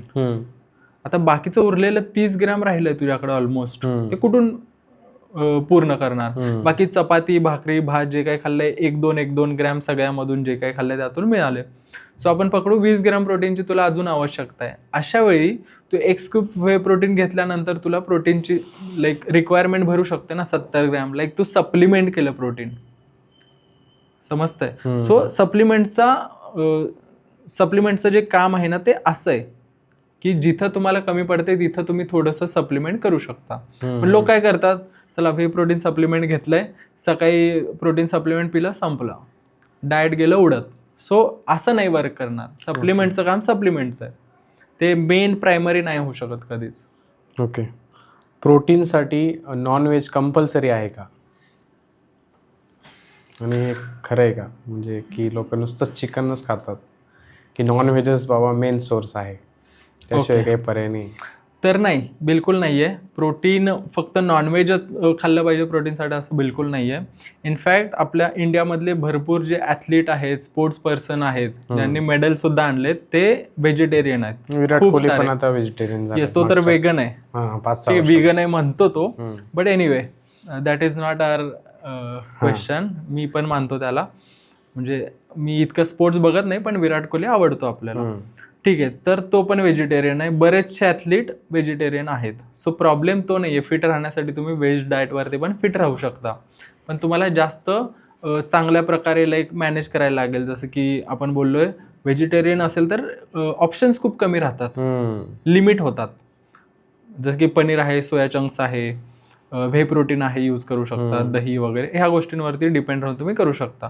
नॉनव्हेज खाणं कंपल्सरी नाही आहे, पण नॉनव्हेज खाल्ल्यानंतर थोडंसं इझिली तुम्हाला मिळू शकतं. जसं की समजा चिकन खात असेल, 100 ग्रॅममध्ये 20-25 ग्रॅम प्रोटीन इझिली मिळतं. सो लगेच मिळतं. तो व्हेजमध्ये मग वेगवेगळे ऑप्शन बघायला लागतील. जसं की आठवड्याभरात मी एक दिवस चिकन खाईल, एक दिवस मटन खाईल, बाकी दिवस अंडी वगैरे खाईल, सोया चंक्स खाईल. मी व्हेजचे ऑप्शन खाऊ शकतो, तू नॉनव्हेज नाही खाऊ शकत. सो माझ्याकडे भरपूर ऑप्शन आहेत. सो माझी जी लाईफस्टाईल आहे ती इझी होऊ शकते थोडीशी. ओके. फूड अवेअरनेसबद्दलचे जरा प्रश्न आहेत. पाम ऑइल किती हानिकारक आहे? कारण की ते प्रत्येक गोष्टीत आहे. दुकानावर कुठला पण चिप्स घ्यायला जा, त्यानंतर बिस्किट घ्यायला जा, सगळ्या गोष्टीत पाम ऑइल आहे. तर त्याच्याबद्दल काय सांगशील? ते किती हानिकारक आहे, किती क्वांटिटीमध्ये ते घ्यायला पाहिजे आपण? पाम ऑइल ना सगळ्यात चीप स्वस्त ऑइल आहे. ठीक आहे, आणि खूप साऱ्या गोष्टीमध्ये ह्यासाठीच वापरलं जातं, कारण चीप सोर्स आहे जे टेस्ट बिल्ड करण्यासाठी. स्वस्त आहे आणि मस्त आहे बिझनेस करणाऱ्यांसाठी, किंवा जे प्रोडक्ट तू सांगितले आता ते प्रोड्यूस करण्यासाठी. जसं की एक एक्झाम्पल सांगतो, जेव्हा आपण एखादं क्रीम बिस्किट म्हणतो, ठीक आहे, क्रीमचा अर्थ काय तुझ्या मते काय? त्याच्यात क्रीम असते. आणि कोणती क्रीम? ती कुठली क्रीम असते ते काही माहित नाही. तर हे बघ, क्रीमचा अर्थ ऍक्च्युअली क्रीमचा अर्थ काय? CREAM, cream. हे डेअरी पासून बनलेली क्रीम असली पाहिजे. जसं की आपण म्हणतो लोणी. ठीक आहे, तर तशी क्रीम असली पाहिजे ऍक्च्युअल. पण ही जी क्रीम जी आहे ना ती महाग जाते, किंवा डेअरी पासून जी मिळणारी क्रीम महाग जाते. त्याची शेल्फ लाईफ पण कमी असते. त्याची शेल्फ लाईफ कमी असते. मग त्याच्याऐवजी लोक काय करतात, पाम ऑइल आणि साखर मिक्स करून व्हीप केलं, त्याला व्हीप क्रीम म्हणतो आपण. तर ती एकदम स्वस्त बसते, जास्त शेल्फ लाईफ राहतं आणि टेस्ट जास्त चांगली येते. कारण कोणताही ऑइल आणि साखर तू घेशील ना, कोणतेही पदार्थ जे बाहेर खातो आपण, पेस्ट्री असेल, केकवरची जी क्रीम असते, मोस्ट ऑफ द टाइम ती वापरतात लोक चिप बनवण्यासाठी. ती नसली पाहिजे, पण तीच असते. जसं की बेकरी जे म्हणतो आपण, लोकल बेकरीज असतात, त्यामध्ये जेवढे स्वीट्स म्हण, पेस्ट्री म्हण, ते केक्स म्हण, कपकेक ज्यावरती क्रीम असते, किंवा कोणताही प्रोडक्ट, ह्याला टेस्ट आणण्यासाठी मेन त्यांचा जो पदार्थ आहे, रिफाइंड फ्लावर सोड, मैदा सोडून दे. मैद्यापेक्षा जास्त हानिकारक तर या गोष्टी आहेत की पाम ऑइल आणि शुगर मिक्स आहे त्यामध्ये. सो त्याला टेस्ट येण्यासाठी मेन ते कारणीभूत आहे, आणि ते सगळ्यात वर्स्ट गोष्ट आहे. बरं, आता आपल्या सर्व यूथचा आवडीचा विषय असतो डाएट कोक, जो की आता खूप ट्रेंडिंगमध्ये मागच्या वर्षभरापासून. त्याच्यामध्ये लिहिलं असतं 0 शुगर 0 कॅलरी, पण त्याच्यामध्ये एक ॲस्पर्टेम नावाचं एक नाव, कुठला तरी पदार्थ असतो. तर तो सेफ आहे का? यस, बरोबर. डाएट कोक नक्की कुणासाठी आहे ते आधी विचार करू आपण. जो पर्सन दररोज शुगरी ड्रिंक घेतो, 1-2 पिण्याची सवय, जेवण झालं कोल्ड्रिंक प्यायलो, रात्री डिनर झालं कोल्ड्रिंक, एक सवय असते लोकांना, किंवा वीकली 5-6 बॉटल जरी म्हटलं तर कमी नाही आहेत, कारण शुगर प्रत्येक ड्रिंकमध्ये खूप जास्त आहे. सो अशा पर्सनला जर डाएट कोकने आपण रिप्लेस करायला सांगितलं तर त्याचा शुगर इंटेक खूप कमी होतो, जो की लिंक्ड आहे तुमच्या लाईफस्टाईल डिसिजेस बरोबर, डायबिटीज, BP वगैरे. ठीक आहे, सो त्या पर्सनसाठी खूप बेस्ट आहे. पण खूप जास्त प्रमाणात तुम्ही जर डाएट कोक पित असाल, जसं की हेल्दी म्हणून तुम्ही दिवसाला 7-7, 8-8 कॅन पित असाल, तर again it is not healthy. But दररोज एखाद दुसरं तुम्ही पिऊ शकता, कारण जे FDA नुसार म्हणा, किंवा जे स्टडी झाले त्यानुसार तुम्ही खूप मल्टिपल कॅन्स, जे की शक्य नाही आहे दिवसभरातून पिणं, जसं की 15-20 और जास्त नंबर आहे त्याचा, तेवढे प्यायला दिवसभरातून, तर जो ॲस्पर्टेमचा नंबर येईल, जे त्यातून मिळेल आपल्या बॉडीला, तेवढं हानिकारक आहे. तेवढं तर मग प्रत्येक फूडचा तुम्हाला प्रॉब्लेम होतो. जसं की तुम्ही दिवसभरातून खूप जास्त प्रोटीन इंटेक केला, तुम्हाला लूज मोशन होणंच आहे. प्रत्येक गोष्टीचा प्रॉब्लेम केला तर. एक्झॅक्टली.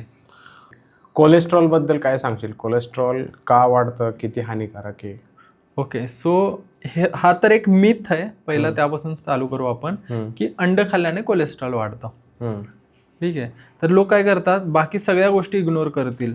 दररोज मी 2 वडापाव खातोय, मी तेलकट भाज्या खातोय बाहेरच्या, किंवा फ्राईड फूड खातोय, बेकरी प्रोडक्ट्स खातोय, ज्यामध्ये पाम ऑइल भरभरून टाकलंय, शुगरी पदार्थ खातोय, हे सगळे लाईफस्टाईल ज्याने खराब झाली आहे त्या सगळ्या गोष्टी खातील ते. पण कोलेस्ट्रॉल वाढलाय कशामुळे किंवा वाढेल कशामुळे, अंड्याला दोष देतात. हे असं झालं की म्हणजे बाकी सगळ्या गोष्टी करतोय तेव्हा त्याला काही कळत नाही. लाईक दिवसभरात 24 तासातून ना 5-6 तास गेम खेळून टाइमपास करतो एक पर्सन, आणि एक काम सांगितलं अर्ध्या तासाचं की नाही मला अभ्यास आहे म्हणल्यासारखं झालं की तुम्ही एक्सक्यूज बघताय. तर कोलेस्ट्रॉल हा वाढतो अंड्यामुळे तर नाही.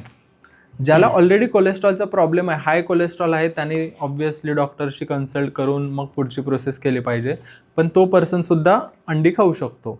मग कोलेस्ट्रॉल वाढतो कशाने, ह्या पाम ऑइल वगैरे किंवा अनहेल्दी लाईफस्टाईलमुळे तुमचा कोलेस्ट्रॉल वाढतो, मेन गोष्ट.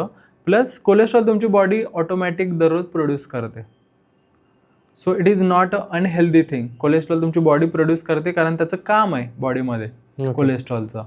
पण तुमचा HDL, LDL दोन गोष्टी पकडू आपण. HDL ह्याला म्हणू की गुड कोलेस्ट्रॉल तोपर्यंत. LDL पण थोड्या प्रमाणात आपल्याला हेल्पच करतं, लाईक बॅड कोलेस्ट्रॉल म्हणतो आपण त्याला, पण ते पण नेसेसरी आहे म्हणून बॉडीमध्ये आहे. बट LDL खूप जास्त प्रमाणात वाढतं तुमच्या लाईफस्टाईल चांगली नसेल तर, ज्याला आपण म्हणतो कोलेस्ट्रॉल वाढलं. पण तुमचा HDL जर जास्त असेल ना तर तुमचा ओव्हरऑल कोलेस्ट्रॉल कमी होण्यासाठी मदत होते. सो मग HDL वाढण्यासाठी, लाईक गुड कोलेस्ट्रॉल वाढण्यासाठी तुम्ही हेल्दी पदार्थ खाल्ले पाहिजे, गुड फॅट्स असणारे, जसं की अक्रोड म्हणा, बदाम म्हणा. सो यातून किंवा अवाकाडो, ऑलिव्ह ऑइल जे आपण बोललो. सो त्या गोष्टी खाल्ल्याने तुमचा गुड कोलेस्ट्रॉल वाढेल, ज्याने ओव्हरऑल जो बॅड कोलेस्ट्रॉल कमी होईल आणि तुमची लाईफस्टाईल अगेन. ओके. थोडं माइंडसेट आणि मोटिवेशनबद्दलचा प्रश्न आहे. लोक फिटनेस सुरू करतात, ठीक आहे, 1 जानेवारीला, 31 डिसेंबरला रात्री डिसाईड करून घेतात ते पार्टी करून की उद्यापासून जिम जायचं बा आपण, आणि सबस्क्रिप्शन पण घेऊन घेतात 1 वर्षभराचं, आणि 2 आठवड्यात फुस, म्हणजे त्यांचं मोटिवेशन कमी होऊन जातं किंवा ते कुठल्याच कामात अडकून जातात, स्किप करतात, काहीतरी कारण शोधतात की आज कसं नाही जायचं बा जिमला. तर याबद्दल काय सांगशील तू, काय सांगशील लोकांना? मेन जे कारण आहे जे की जिम आपण नाही जात किंवा कंटिन्यू नाही करू शकत, त्या मागचं आहे की तुम्ही जे डिसिप्लिनच तुम्ही बरोबर नाही लावलंय. जो डे 1 आहे तेव्हापासून तुमचा माइंडसेट असा असला पाहिजे की हे जे जिम आहे ना, हे माझ्या लाईफस्टाईलमध्ये कुठेतरी मला दररोज करण्याची गोष्ट म्हणून ऍड करायची आहे. लाईक ह्याला सबस्टिट्यूट नाही आहे. जे की दररोज सकाळी उठल्यानंतर ब्रश करतोय ना, ती गोष्ट नेसेसरी आहे, अशी तुम्हाला करायची आहे. आपण ब्रश असं नाही करत ना की चला ब्रश करायचंय, तासभर ब्रश केला एकदम फोकस करून, नाही करत ना, नटाबटा करून नाही करत ब्रश. ब्रश ही कॅज्युअल गोष्ट आहे की हां केली, झालं त्याचं काम. तर तसंच जिमचं आहे. पण लोक काय करतात, जेव्हा डे 1 जो असतो ना तो एकदम सिरियस असतो. 2-2 तास, पहिला आठवडा 2-2 तास जिम करणार, ठीक आहे, सगळ्या गोष्टी बंद, शुगर कम्प्लिटली बंद, डाएट असा की फक्त सॅलड खाणार एक टाइम, सगळं चपाती भाकरी भात पूर्ण बंद, फक्त चिकन खाणार, किंवा जो व्हेज आहे तो फक्त बॉईल करून सोया चंक्स खाणार, कच्चं पनीर खाणार. सो असं तुम्ही कन्सिस्टन्सी नाही ठेवू शकत. मेन काय आहे, डाएट किंवा फिटनेस तुम्हाला जर इम्प्रूव्ह करायची असेल तर ह्या सगळ्या गोष्टी कन्सिस्टन्सी नव्हतात, की तुम्हाला डिसिप्लिन राहून डेली थोडे थोडे स्मॉल एफर्ट्सने तुम्हाला रिझल्ट मिळणार आहे, ना की एकदा स्ट्रिक्ट डाएट केलं, स्ट्रिक्ट सगळ्या गोष्टी केला आणि रिझल्ट नाही मिळत. हे 10-15 दिवसात मिळणारी गोष्ट नाही आहे. जरी मिळालं 10-15 जो रिझल्ट तुम्हाला मिळणार आहे तो सोडल्यानंतर लगेच जाणार आहे. सो ह्याला एकदम झटकीपट नका घेऊ. ह्याला तुम्ही 2-3 महिने कशा प्रकारे सोबत ठेवू शकता असं म्हणून ऍड करा तुमच्या लाईफस्टाईलमध्ये. सो कन्सिस्टन्सी खूप जास्त इम्पॉर्टंट आहे आणि त्यामुळेच फेल होतात. कारण 2-2 तास नाही करायची गरज. तुम्ही डे 1 पासून 30 ते 40 मिनिट करा आणि थोडाफार डाएट फ्लेक्झिबल ठेवा, थोडंसं प्रोटीन इंटेक स्टार्टिंगला ऍड करा. फक्त स्ट्रिक्ट जाण्याची गरज नाही. फक्त प्रोटीनसाठी जे काय आयटम आहेत जे तुम्ही रिप्लेस करू शकता, 3 चपात्याऐवजी 2 चपाती खा आणि एखादं अंडं, थोडंसं पनीर, थोडेसे सोया चंक्स, थोडंसं दही हे ऍड करा. म्हणजे हळूहळू तुम्ही डिसिप्लिन राहू शकता आणि हे तुम्हाला जीवावर नाही येणार, ओझं नाही होणार. सो तुमच्या लाईफस्टाईलमध्ये प्रॉपरली बसेल आणि मग तुम्ही सुट्ट्या नाही मारणार. कळशीत ठेवली पाहिजे. कळशीत ठेवली पाहिजे, गौरवच्या भाषेत. सोशल मीडियावरचा जो फिटनेस प्रेशर आहे तो लोकांना मोटिवेट करतो की कन्फ्यूज करतो? तुझं काय मत आहे याच्यावर? लाईक प्रश्न नाही कळाला. सोशल मीडियावर जे फिटनेस इन्फ्लुएन्सर असतात, ओके, त्यांचं जे जिमचे व्हिडिओज येतात, ठीक आहे, बाकीचे सांगतात की तुम्ही हे केलं पाहिजे, ते केलं पाहिजे फिटनेससाठी, बरोबर. तर तिथे बरेचसे लोक हे पण होतात, मोटिवेट पण होतात आणि बाकीचे कन्फ्यूज पण होतात, कारण की बाकीच्या ठिकाणी रॉंग इन्फॉर्मेशन डिलिव्हर केली जाते. याबद्दल तू काय सांगशील यूथला? तुम्ही नक्की कुणाला फॉलो करताय आणि कशासाठी फॉलो करताय हे त्याला फॉलो करण्याआधी तुम्हाला माहिती पाहिजे. त्या पर्सनविषयी माहिती पण पाहिजे की याचं शिक्षण काय झालंय, नाही झालंय, शिक्षणाबद्दल पण माहिती पाहिजे, प्लस तुमचा गोल काय आहे त्यासाठी तुम्ही फॉलो केलं पाहिजे. फॉर एक्झाम्पल, आता मी बऱ्याचशा बॉडी बिल्डर्सला फॉलो करतो, कारण मी पर्सनली भेटलोय, ठीक आहे, किंवा त्या बॉडी बिल्डिंग इंडस्ट्री मधल्या काही लोकांना मी फॉलो करतो, कारण पर्सनली माझे फ्रेंड्स आहेत म्हणा, मी ओळखतो वगैरे, ठीक आहे. बट त्यांचा कॉन्टेंट माझ्यासाठी आहे का? तर नाही आहे, कारण त्यांची लाईफस्टाईल, त्यांची इंडस्ट्री कम्प्लिटली वेगळी आहे. बॉडी बिल्डिंग इंडस्ट्री वेगळी आहे, फिटनेस इंडस्ट्री वेगळी आहे, जनरल लाईफस्टाईलवाल्यांची कम्प्लिटली वेगळी आहे. आता समजा एखादा पर्सन IT जॉब करतो आणि तो बॉडी बिल्डरला फॉलो करतो आणि त्याची लाईफस्टाईल फॉलो करायला बघतोय, तर हे कम्प्लिटली चुकीचं आहे. यात त्या बॉडी बिल्डरची चूक नाही आहे, यात चूक आहे त्या IT पर्सनची जो त्याला फॉलो करायला बघतोय. तो बॉइल्ड चिकन खाणार, तो सॅलड खाणार, कारण त्याच्या लाईफ जे काही करिअरची ती चॉईस आहे, तीच रिक्वायरमेंट आहे, त्याच्याशिवाय त्याचं नाही जमणार आहे. पण तू त्याला बघून मोटिवेट नाही होऊ शकत की हा चला तो खातो तर मी कसं नाही खाऊ शकत. नाही भाई, तुझी लाईफस्टाईल वेगळी आहे, तुझा जॉब वेगळा आहे कम्प्लिटली, आणि त्याचा तो जॉब आहे खाणं पिणं, तसा वर्कआउट करणं 2 तास 3 तास. सो सेम गोष्ट आहे, एखादा पर्सन कशासाठी कॉन्टेंट टाकतोय आणि मला त्याकडून काय पाहिजे. ते की तू जनरल फिटनेससाठी करत असेल तर जो पर्सन जनरल फिटनेसवाल्यांना केटर करतोय अशा लोकांना तुम्ही फॉलो केलं पाहिजे. प्रत्येक गोष्ट व्ह्यूज गेले म्हणजे ते बेस्टच आहे असं नाही आहे. सोशल मीडियावर लोक ऐकून घेतात आणि डायरेक्ट फॉलो करायला सुरुवात करतात. ठीक आहे, जर एखाद्याने सांगितलं की हेच खा, क्रॉस व्हेरीफायच नाही करणार. एक्झॅक्टली. ठीक आहे, गुगल एवढा मोठा आहे सोर्स, युट्यूब आहे एवढा मोठा सोर्स, क्रॉस व्हेरीफाय नाही करत नाही आणि डायरेक्टली ते फॉलो करायला लागतात. मग त्याचे कधी कधी चुकीचे परिणाम पण दिसतात आणि मग परत शिव्या घालायचे त्याच इन्फ्लुएन्सरला. आणि अशी पण गोष्ट आहे की आता गुगलवरती इन्फॉर्मेशन कुठून येतो तुला माहिती आहे, मला माहिती आहे, आपण क्रिएटर आहोत. उद्या गुगलवर काय टाकायचंय आपण पण टाकू शकतो, रँक करू शकतो वेबसाईटला, की मी काहीही टाकू शकतो. जसं की एखाद्या गोष्टीबद्दल एखादा समज प्रोटीन शरीरासाठी किती महत्वाचं आहे म्हटल्यावर सगळे पॉझिटिव्ह वेबसाईट येतील, आणि प्रोटीन शरीरासाठी किती घातक आहे म्हटल्यावरती पण वेबसाईट येतील जे की रँक करतायत. यस. सो सिम्पल गोष्ट आहे, गुगलचाच फक्त प्रश्न नाही आहे, तुम्ही गुगल सर्च नका करू. ही गोष्ट मला वाटतं शाळेमध्ये सायन्सच्या पुस्तकात आपण शिकलोय की शरीराला काय पाहिजे, प्रोटीनची किती गरज आहे, तुम्हाला विटॅमिन मिनरल कशातून मिळतात, काय मिळतं. सो तुमची थोडीशी मोरल रिस्पॉन्सिबिलिटी बनते स्वतःची व्हेरीफाय तर करायला पाहिजे, की क्रॉस व्हेरीफाय केलं पाहिजे, किंवा एक बेसिक आपलं ब्रशअप केलं पाहिजे की हा शरीरासाठी माझ्या काय पाहिजे, मी काय खाल्लं पाहिजे, काय नाही खाल्लं पाहिजे. जे की लोक हाऊस म्हणून विनाकारण खातात. ऑफिस कल्चरमध्ये तर चला बॉस बरोबर जातोय, सिगरेट फुकायलाच लागेल. सो ह्या खूप साऱ्या गोष्टी आपण फक्त अवेअरनेसची गोष्ट नाही, लोकांना माहिती आहे खूप साऱ्या की हे अनहेल्दी आहेत तरी खातात. तर मग इथं इन्फॉर्मेशन किंवा गुगलचा संबंधच नाहीये. इथे संबंध आहे की ते स्वतःला किती सिरियस घेतात किंवा स्वतःच्या बॉडीवरती किती प्रेम आहे. पंपकिन सीड्स खाल्ल्याने हेअरफॉल खरंच कमी होतो का? कारण की मी हे सोशल मीडियावरच बघितले. ठीक आहे, हे बघ, पंपकिन सीड्स असतील, चिया सीड्स असतील, किंवा अजून हलीम सीड्स, कोणत्याही प्रकारचे सीड्स असतील, it is a whole food. ठीक आहे, होल फूडचा अर्थ कळतोय का? मी अजून एक्सप्लेन करू. होल फूड म्हणजे जे की नेचरमध्ये त्याच फॉर्ममध्ये आलंय, त्याच्यावर कुठली काही प्रोसेस झाली नाही, कोणतीही प्रोसेस झालेली नाहीये. ठीक आहे, हे जे फूड आहेत ना, जे की इडेबल आहेत, आपल्याला खाण्यालायक आहेत, रेडी टू इट नाही, रेडी टू इट नाही म्हणू शकत, पण जे की खाण्याजोग्य आहे, जे की ती खाण्याची गोष्ट आहे. आता एखादा कोणताही भाजीपाला म्हणण्यापेक्षा कोणतंही झाड आहे शेतातलं, ते कोणतंही खाणार नाही ना आपण, जर आपल्याला माहिती आहे त्याबद्दल तरच खाणार. तर ही जी गोष्ट आहे ना, होल फूड आहे. तर होल फूड न्यूट्रिशन बरोबर आलंय, ते तू खाल्ल्यानंतर त्यातून जे स्पेसिफिक न्यूट्रिशन तुला मिळणारच आहे. ओके. की झिंक, मॅग्नेशियम मिळतं ह्याच्या पंपकिन सीड्स मधून, बरेचसे विटॅमिन्स आहेत अजून. ओके, जर की मगाशी आपण बोललो आयर्न मिळतं अळीवमधून, तर असे बरेच सनफ्लॉवर सीडमधून विटॅमिन ई मिळेल. तर प्रत्येक सीडमधून काही ना काही तुमच्या बॉडीला मिळणार आहे. आता जेव्हा आपल्याला मोस्टली आपल्याला मॅग्नेशियम, झिंक म्हण, विटॅमिन सी म्हण, विटॅमिन ई म्हण, विटॅमिन डी, विटॅमिन B12 ह्या सगळ्यांची डेफिशियन्सी आहे. उद्या तू ब्लड रिपोर्ट काढ, तुझ्यामध्ये विटॅमिन B12 ची डेफिशियन्सी असणार आहे, विटॅमिन डी ची डेफिशियन्सी असणार आहे. ही का आहे डेफिशियन्सी? कारण आपल्या लाईफस्टाईलमुळे. सो मला माहिती आहे की मेजॉरिटी लोकांना ही मॅग्नेशियम आणि झिंक पण डेफिशियन्सी आहे, कारण लाईफस्टाईल तशी झाली आहे सगळ्या लोकांची. म्हणून जर ती डेफिशियन्सी भरल्यानंतर हेअरफॉल थांबू शकतो, कारण त्या डेफिशियन्सीमुळे तुमचा हेअरफॉल मोस्ट ऑफ लोकांचा होतोय.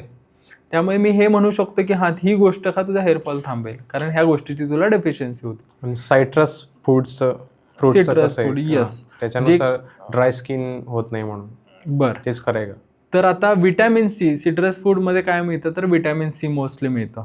ठीक आहे, ऑरेंज असेल, लेमन असेल किंवा बाकी जे काही फूड आहेत, विटॅमिन सीचा मेन सोर्स आहे. बाकी पण मिनरल आहेत, पण आपण विटॅमिन सीकडे जाऊ. तर स्किनसाठी, त्याच्या इलास्टिसिटीसाठी म्हण, जे विटॅमिन्स लागणार आहेत ते विटॅमिन्स त्या फूडमध्ये आहेत. ओके, त्यामुळे ते खाल्ल्यानंतर तुमची स्किन इम्प्रूव्ह होईल, आपण 100% म्हणू शकतो. आणि केळीबद्दल असं सांगितलं जातं की आळस कमी होतो.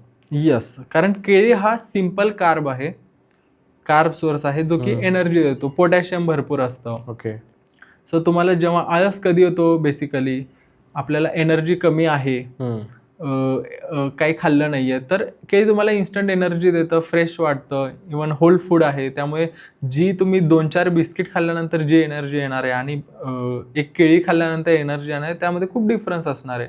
कारण ह्या जे बिस्किट मधलं ना कम्प्लीट सिम्पल कार्ब, म्हणजे प्रोसेस्ड कार्ब आहे, तो फक्त शुगर आहे. पण इकडे फक्त कार्ब नाही, कार्ब बरोबर तुम्हाला बाकी मिनरल्स मिळतात, पोटॅशियम मिळतं, अजून जे काही असतील भरपूर विटॅमिन मिनरल मिळतात. So it is a healthier.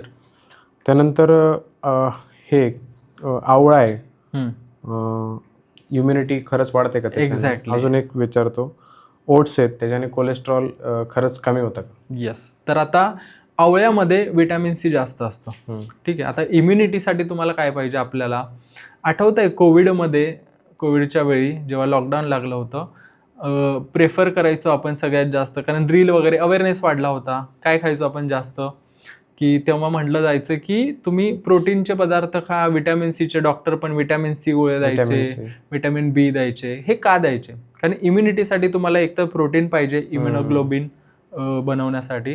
So प्रोटीनपासून तुम्हाला इम्युनिटी वाढवण्यासाठी जे बॉडीला पाहिजेत ते न्यूट्रिएंट, प्रोटीन आहे, विटॅमिन सी आहे आणि बाकी बरेचसे न्यूट्रिएंट्स. आता आवळ्यामध्ये जास्त विटॅमिन सी आहे, त्यामुळे आपण असं म्हणू शकतो की इम्युनिटी वाढवण्यासाठी तुम्ही आवळा खाल्ला तर विटॅमिन सीची तुमची डेफिशियन्सी भरून निघेल आणि तुम्हाला इम्युनिटी वाढवण्यासाठी हेल्प होईल. तर ओट्समध्ये काय मिळतं, आपल्याला फायबर मिळतात. बेसिकली कोलेस्ट्रॉल वाढण्यासाठी ते कमी करू शकतं, लाईक वाढू नये यासाठी तुम्हाला हेल्प करू शकतं. पण जे कोलेस्ट्रॉल आहे तुमच्या आर्टरीजमध्ये ते डायरेक्ट कमी नाही करणार, पण त्याला हेल्प करेल की तुमचं कोलेस्ट्रॉल नाही वाढणार, किंवा जसं आपण बोललो की HDL जे की गुड कोलेस्ट्रॉल वाढावं ह्यासाठी हेल्प करेल. अजून एक शेवटचं विचारतो, हळद खाल्ल्याने जॉईंट पेन्स, आपले जे गुडघेदुखी वगैरे, ते कमी होते का? ओके, सो हळद जी आहे ती अँटी इन्फ्लॅमेटरी स्पाइस म्हणू शकतो, गोष्ट आहे. अँटी इन्फ्लॅमेटरी म्हणजे काय, जे इन्फ्लॅमेशन आहे ते कमी करणारी. ओके, बट अगेन आता डेली आपण हळद कशात टाकून खातो, भाज्यांमध्ये म्हण, दुधामध्ये काही जण घेतात वगैरे, पण त्यातून जे मिळणार आहे कर्क्युमिन, जे अँटी इन्फ्लॅमेटरी गुणधर्म देतं, ते खूप कमी प्रमाणात आहे. ओके, ठीक आहे.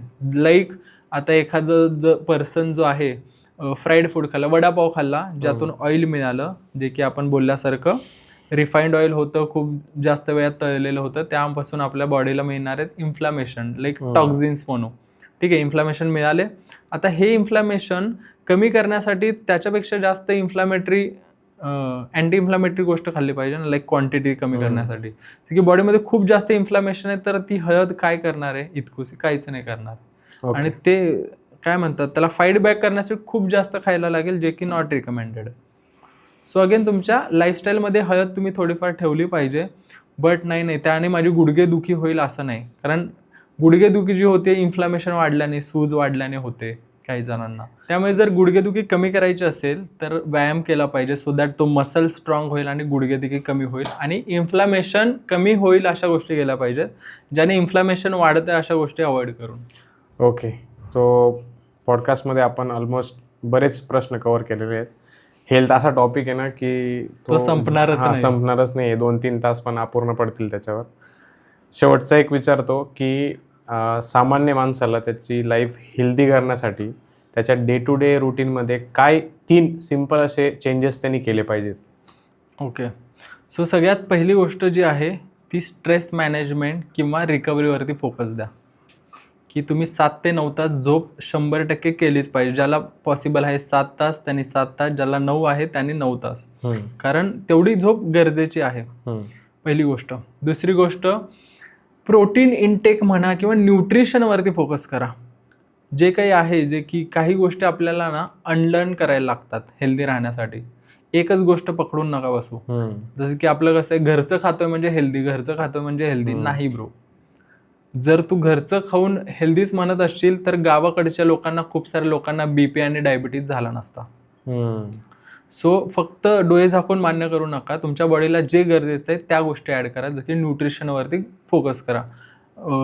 प्रोटीनयुक्त पदार्थ, हेल्दी फॅट्स आणि विटॅमिन मिनरल मिळतील असे न्यूट्रिशन असणारे पदार्थ खा. आणि तिसरी गोष्ट म्हणजे ॲक्टिव्हिटी, फिजिकल ॲक्टिव्हिटी जी आहे थोडीफार तुमच्या लाईफमध्ये असली पाहिजे. डेमध्ये दररोज असली पाहिजे. वॉकिंग वगैरे 15 ते 20 मिनिट मिनिमम, लाईक 2 पार्टमध्ये करा. सकाळी 15-20 मिनिट, संध्याकाळी 15-20 मिनिट, किंवा ओव्हरऑल 1 तास काढा स्वतःसाठी कधीही. त्यामध्ये इधर वॉक करा, पॉसिबल असेल एखादं वर्कआउट वगैरे करा, किंवा तुमचा आवडता स्पोर्ट्स खेळा. काही असेल फिजिकल ॲक्टिव्हिटी ज्यामध्ये तुम्ही एन्जॉय कराल आणि जसं आपण बोललोय की जी कन्सिस्टंटली तुम्ही करू शकताय. जसं की तुला म्हटलं, जर क्रिकेट आवडत असेल तर तू दररोज लाईफ टाईम क्रिकेट खेळू शकशील. दररोज 3-4 तास खेळशील. एखाद्याला बॅडमिंटन आवडतं तर तो दररोज डेली तो विचार पण नाही करणार की मी फक्त 2 वर्ष करेन किंवा 2 महिने करेन. नाही, ते आवडती गोष्ट तुम्ही करू शकता. सो अशी एक गोष्ट निवडा की तुम्हाला आवडते. वॉक करायला आवडते, वॉक करा. सो असं फिजिकल ॲक्टिव्हिटी, दुसरं न्यूट्रिशन आणि तिसरं झोप, ह्या 3च इम्पॉर्टंट गोष्टी आहेत. त्यामध्ये चेंजेस करा, तुमची लाईफ कम्प्लिटली चेंज होईल. तुम्हाला फॅन्सी गोष्टी बिलकुल करायची गरज नाही. ओके, थँक्यू सो तुमचा मच. मौल्यवान वेळ दिल्याबद्दल. मजा आली. हा पॉडकास्ट खूप हेल्प करेल लोकांना त्यांची लाईफ अजून हेल्दी बनवण्यासाठी, बेटर बनवण्यासाठी. तुम्हाला हा पॉडकास्ट कसा वाटला कॉमेंटमध्ये नक्की सांगा. आवडला असेल तर लाईक नक्कीच करून जा. आणि हाईपचं ऑप्शन आहे, कुठेतरी असेल हाईपचं ऑप्शन, शोधा आणि हाईप करा. आणि सबस्क्राईबचं बटन आहे एक लाल कलरचं, सबस्क्राईब केलं नसेल तर त्याला फोडून काही पण करा, पण ते त्याच्यावर क्लिक करा आणि सबस्क्राईब करून घ्या चॅनल. कारण की असेच हेल्पफुल आणि चांगले कॉन्टेंटचे पॉडकास्ट तुमच्यासाठी पुढे येणार आहेत आपल्या चॅनलवर. बाकी भेटूया पुढच्या पॉडकास्टमध्ये. जय महाराष्ट्र. जय महाराष्ट्र. चलो.